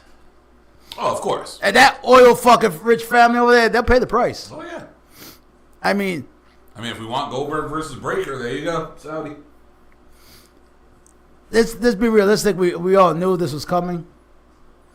People who were saying that it's not going to happen were lying to themselves. You knew this was coming. Boom! Especially consider the fact TKO is woefully more greedy than Vince. Horrendously more greedy.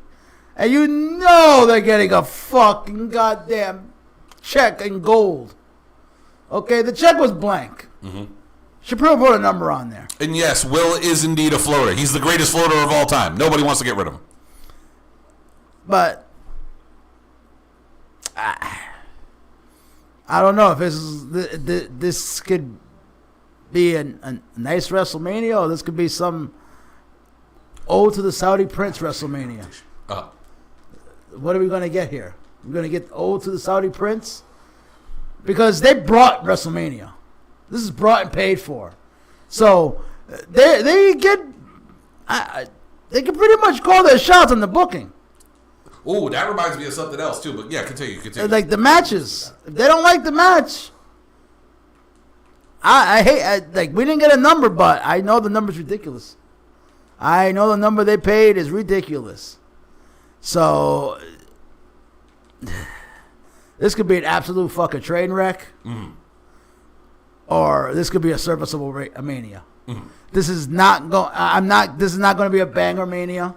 I don't have my hopes up for it to be some sort of epic Mania where we're talking about it fucking for days on end, for weeks on end, or we're bringing it up in future fucking discussions where people are referencing that Mania as one of the... no, that's not happening. It might. It's not. It might. I foresee a bloody train wreck. I can't really say that because honestly, this is me being real, man. With all kayfabe jokes aside, the Saudi shows, the worst part of the Saudi shows is literally where they're at. They're not bad shows. It's just we're like, why can't we have that in American? Legit. So I can't really say that, man. Well, here's another thing I want to add on to that too. When it comes to buying the shows, we knew this was coming. Again, I've said this forever that they were going to buy a WrestleMania, like they were going to pay for a WrestleMania. And again, this is another TKO thing. At this point, everybody has to buy a WrestleMania, but they paid a lot more. Yeah, and this is the TKO thing. And again, we didn't actually bring this up, and this broke last week too. John Cena's last match is now no longer going to be in Boston. It's going to be in Washington. It's going to be in Washington, D.C. You know why? Because WWE and TKO have now gotten into the business of, hey, we're not doing a show in your town. You are going to pay us to do a show in your town. That's going to be the new model with TKO and WWE, which it's pretty much has been proven. That's what they've been doing with their pay-per-views. Mm-hmm. You want a pay-per-view in your city? How much you giving us? Yep. What tax breaks and what paycheck are we getting? Exactly. So, you know what I mean? So for me, it's like, I saw this coming a mile of fucking way. Like, I saw this coming so long ago that I was like, all right, well, we as fans are getting screwed. And, you know, we already were getting screwed with Saudi shows because, again, we're getting these... I will never forgive them for having Shawn come out of retirement for that fucking horrendous tag team match. I will never let them live that down. That was fucking horrible. Horrible. At one point, they were going to dress somebody up as Yokozuna just to trot him out there. They did. Remember the big sumo dude? Yeah, that's what they brought him in. Yeah, he kind of looks like Yoko. He's only like a foot and a half taller than Yoko. Are you sure that Yoko? Yeah, he. It's been a few years, Prince. You haven't seen him. Yeah. So you know what I mean. But at the same time, this is a corporate greed, man. It's corporate fucking greed. Kyle, have you figured out this maze yet? Just by looking at it. As you can see, she had 3.5 minutes and she can't figure it out. Yeah. And you'll just see the shock on everyone's face when they see she gets eliminated. But it's one of those things where it's like, all right, Saudi is going to Mania. You got to remember, there are people in America who literally have streaks. Like, what's his name? O'Shea Jackson, right? He tweeted out, he's like, well, I guess my streak's over of going to all the WrestleManias. My lifelong goal is now finished. So it's like, well, what the fuck? You know what I'm saying? It's like, now... Green shirt guy definitely ain't getting over there. Oh, he's going. He will be front row fucking center. He will be front row. I have not seen green shirt guy. Has he been on any of those Saudi shows? I haven't seen. I don't even know. I would notice him front and center with that green shirt. Look at their faces. When damn near everybody's wearing almost the same thing on camera. Because we know that fucking hard cam is pointed right at the fucking Saudi prince and all his concubines and family and everything. Like, it's one of those things, man. It's like, yo, the greed is getting to WWE. Again, as much as I want to support the product, because, yes, we could still watch the shows because we have ways of watching the shows, it's becoming a fucking hassle with these dudes to watch their products. And as a fan, it's like, all right, you're already pricing this out. Now you're taking the one big show that we have every year and you are taking it overseas. Not even Canada. Not even fucking London. London has been begging you for a fucking WrestleMania. Our first international WrestleMania is Saudi Arabia. Yeah. Like yo, that if I'm everybody else, I'm not even making any more bids anymore for it. I'm like, no. Because let's be realistic. Y'all ain't gonna compete with Saudi blood money. Yeah, and now at this point, ain't nobody overseas gonna have the money to match what Saudi offered. Yeah. And they're going to be looking at it like, well, we got this from the Saudis overseas. What can you give us overseas? Exactly. And again, it's not even just overseas anymore. Now they want it. They're trying to treat their product like they're the NFL and the Super Bowl. Because the Super Bowl, you got to bid for the Super Bowl. So now we're going to start bidding for Monday Night Raws. We're going to start bidding for SmackDowns. We're going to get to the World Cup. We're going to start bidding in for the fucking Saturday night's main events and stuff. I business wise, I understand the hustle. I totally get the hustle. However, you're fucking your fans, man. Like, you guys are really fucking your fans. And here's the thing: they haven't even announced if this is going to be a 2-nighter or a 1-nighter. It's probably a 2-nighter. And then on top of that, the time. Well, time-wise, it ain't that big of a deal. It's going to be earlier over here. Yeah, I mean, I am not against early shows. Like, AEW doing the 3 o'clock pay-per-views, as much as people want to shit on that, I don't give a fuck. I prefer an AEW 10 show. 10 hours of fucking wrestling from... I am A-okay at starting a pay-per-view at 3 o'clock in the afternoon. I am all for that. Real quick, let me touch on that one real quick. Yeah. Tony, like you said, we get it. We understand. Mm-hmm. This is your first one on HBO Max. Yeah. So you want people to be able to... You did this as a fan. Yeah. Because you don't want... That's the guy that should be arrested. Because as much as the tribalism and the division is, and the IWC, he wants his fans to be able to watch both. I totally am. Without having and I'm all okay with that. But, that being said, don't ever fucking do that again. Nope. You've done it twice already. Do it again. You've done it twice this year. You move the show. We'll give you the pass, but do not do it again. Next time they want to counter program, then just fucking put your show on. Okay?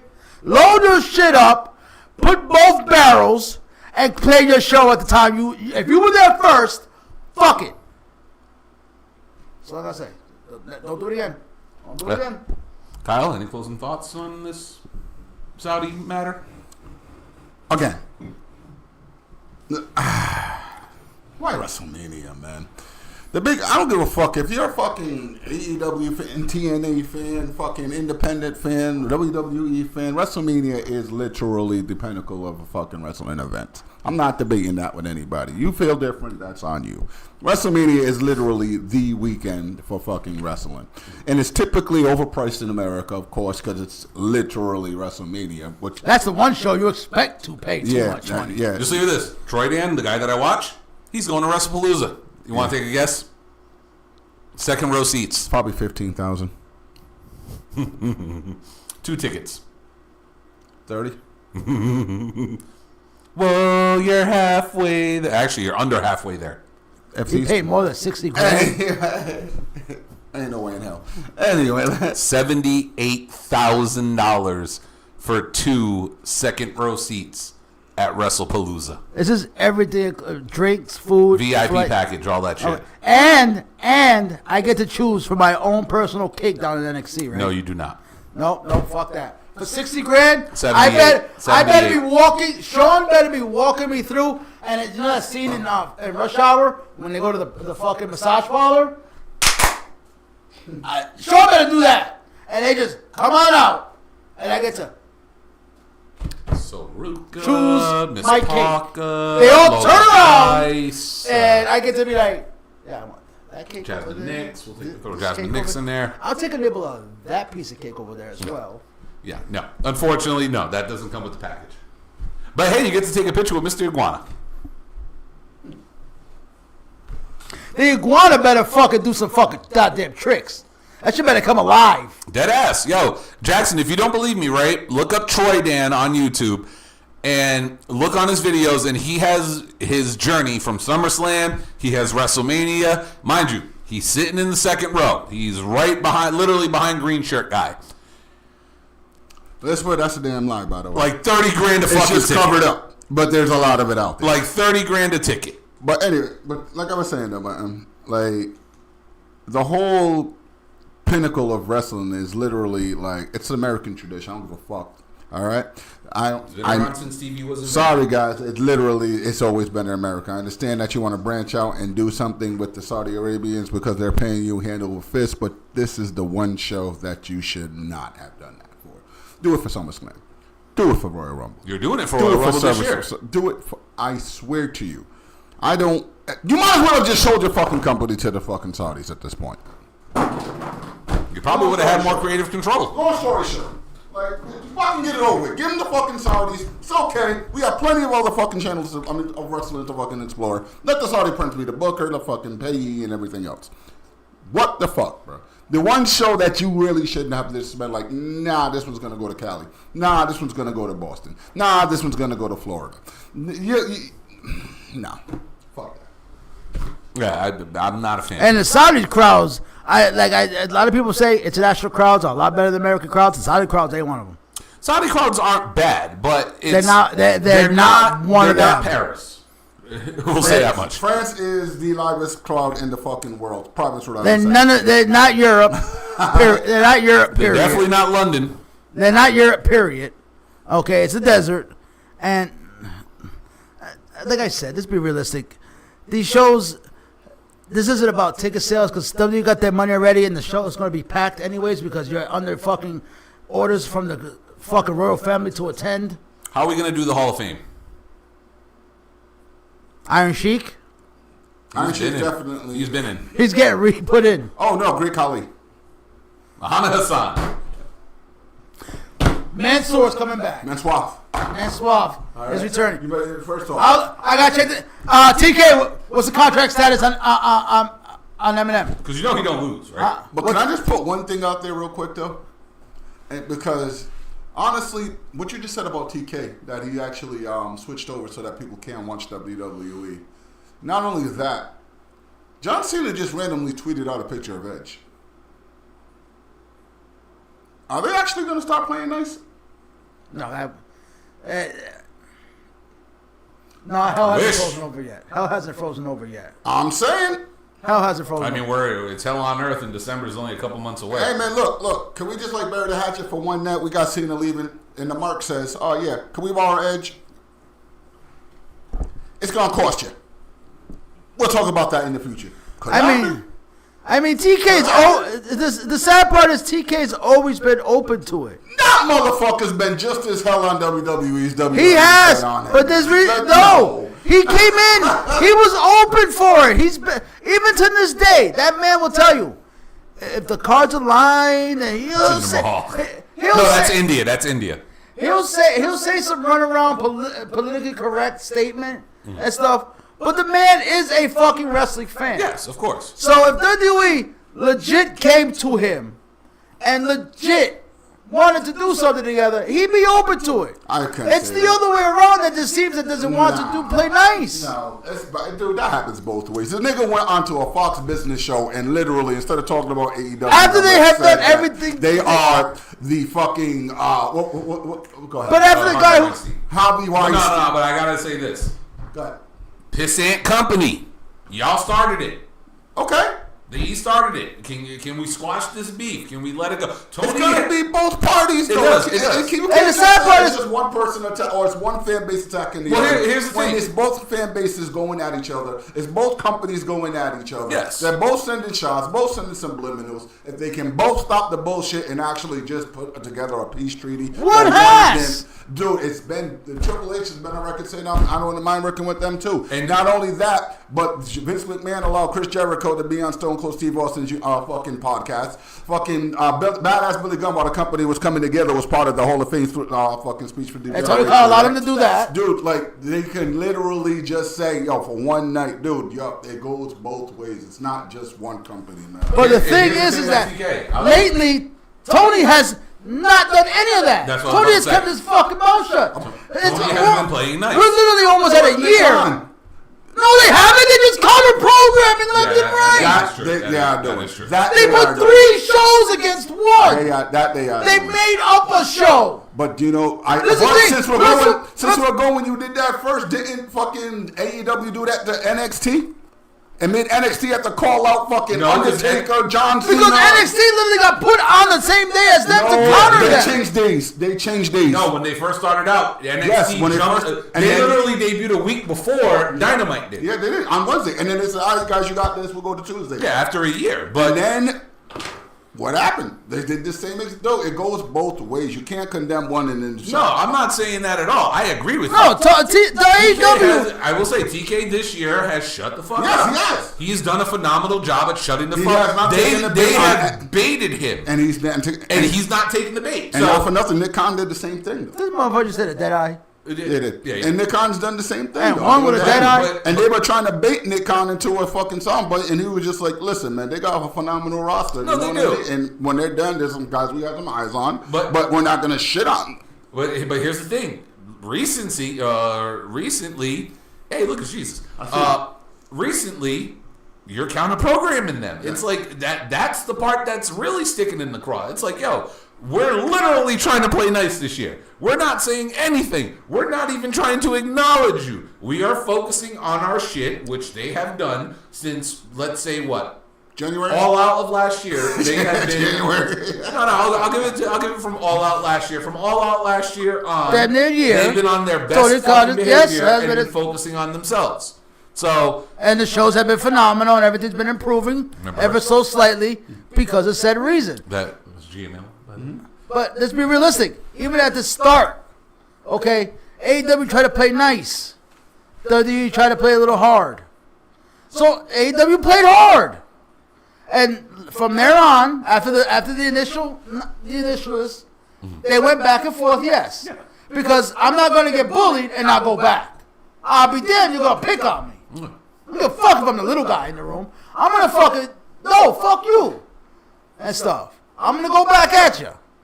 But lately, AEW has started doing, TK started listening to everybody saying, just fuck it, let it go. Get off Twitter.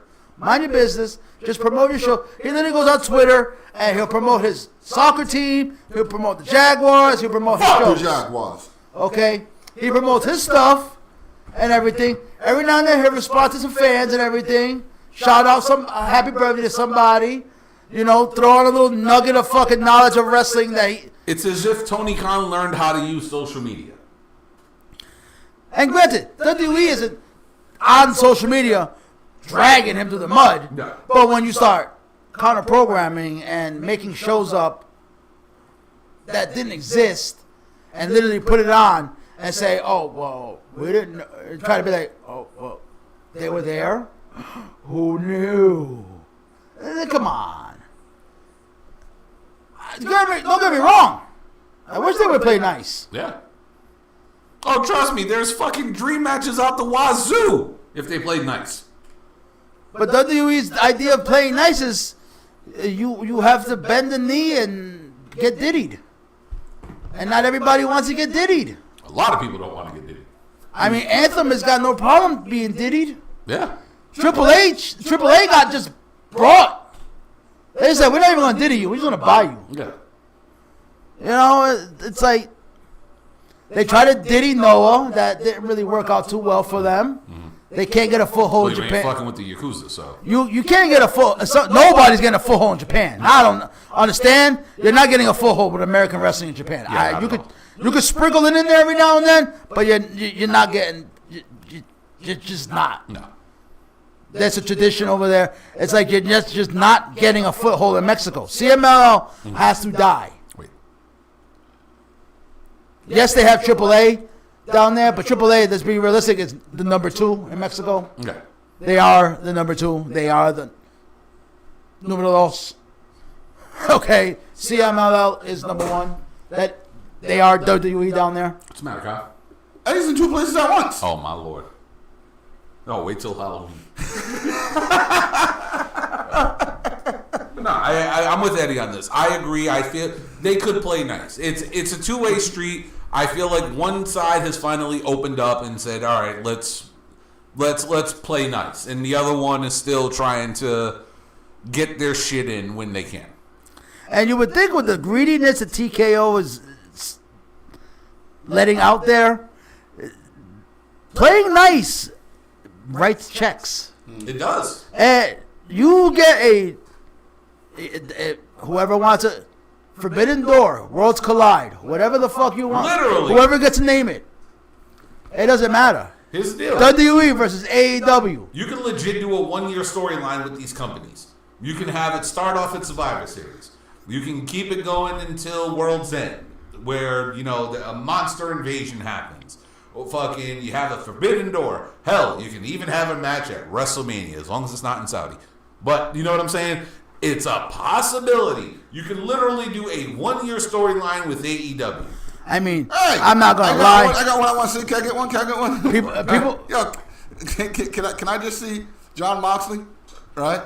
Oh, God. Bring the AEW Heavyweight Championship to WWE. He's not right? holding the title for He's going to get 4 it. years. He's going to get it. Not He's 4 going to get years. it. He's going to get it before the PlayStation. Can we get the 6. Death Riders versus the Seth Riders? You mean GTA 6? No. No. Because PlayStation 6 is going to come up before the GTA 6 does. So you're better off with GTA 6.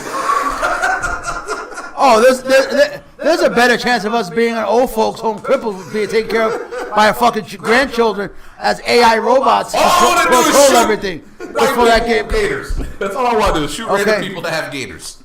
When that game drops, we might actually be able to jack into the Matrix. Yeah. Money. Okay. But let's be realistic.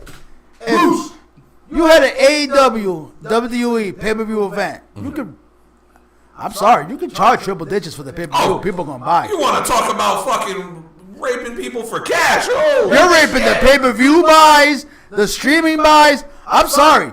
You slap that on there and you say it's $150. I'm paying $150. All I know is Ospreay versus Rollins better be the main event. Ospreay versus Rollins need to be the main event. I don't give a damn about any other match. How about this? Next week, we build out a dream card. Well, it's funny you say that because next week we are going to have a special guest based on what was said in the chat earlier. And is who? Is he going to bring milk? No, but he's going to bring his co-host. Support over us? No, he's going to bring his co-host. Is it? Her name is 1800. But is he going to? I mean, first off, that motion is very suspect. You better hope nobody makes it. You're happy. Luckily, Bird's not watching, so you can't make a gif out of it. All right. But Bird, when you hear this, come back and do it. Well, yeah, Mr. Lisper says he cares to drive down for next Thursday. Bring the cheesesteak. Please. Please bring the steak. Please. I'll pay you. Get his cash out. Get his cash out. I got you, bro. But yeah, anything else you guys want to throw out there? No Wiz, Provolone or American. You gotta have the Wiz. No, wait, no. What's my price? Jeez. Provolone or American? All right, with Definitely onions provolone. and ketchup. No mushrooms? Fuck no. You put ketchup on a steak and cheese? Everybody who says that, it's not a steak and cheese.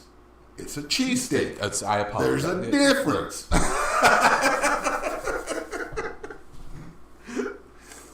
Oh man. Well, everybody, we're done. We are done. Why is this man dressed like a fucking goddamn Seahawk? I was gonna say a highlighter.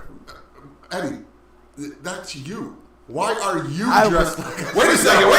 Why are you fighting you? What is going on here? I'm booked on Thursday. I'm booked on Wednesdays and Saturdays. You're lucky I like Twisted Metal. Alright? Honestly, So that time dick, bitch. I mean, it's literally our shirt. So I guess on that note, we'll end this week's episode of the UWO podcast. Catch y'all next week. Later.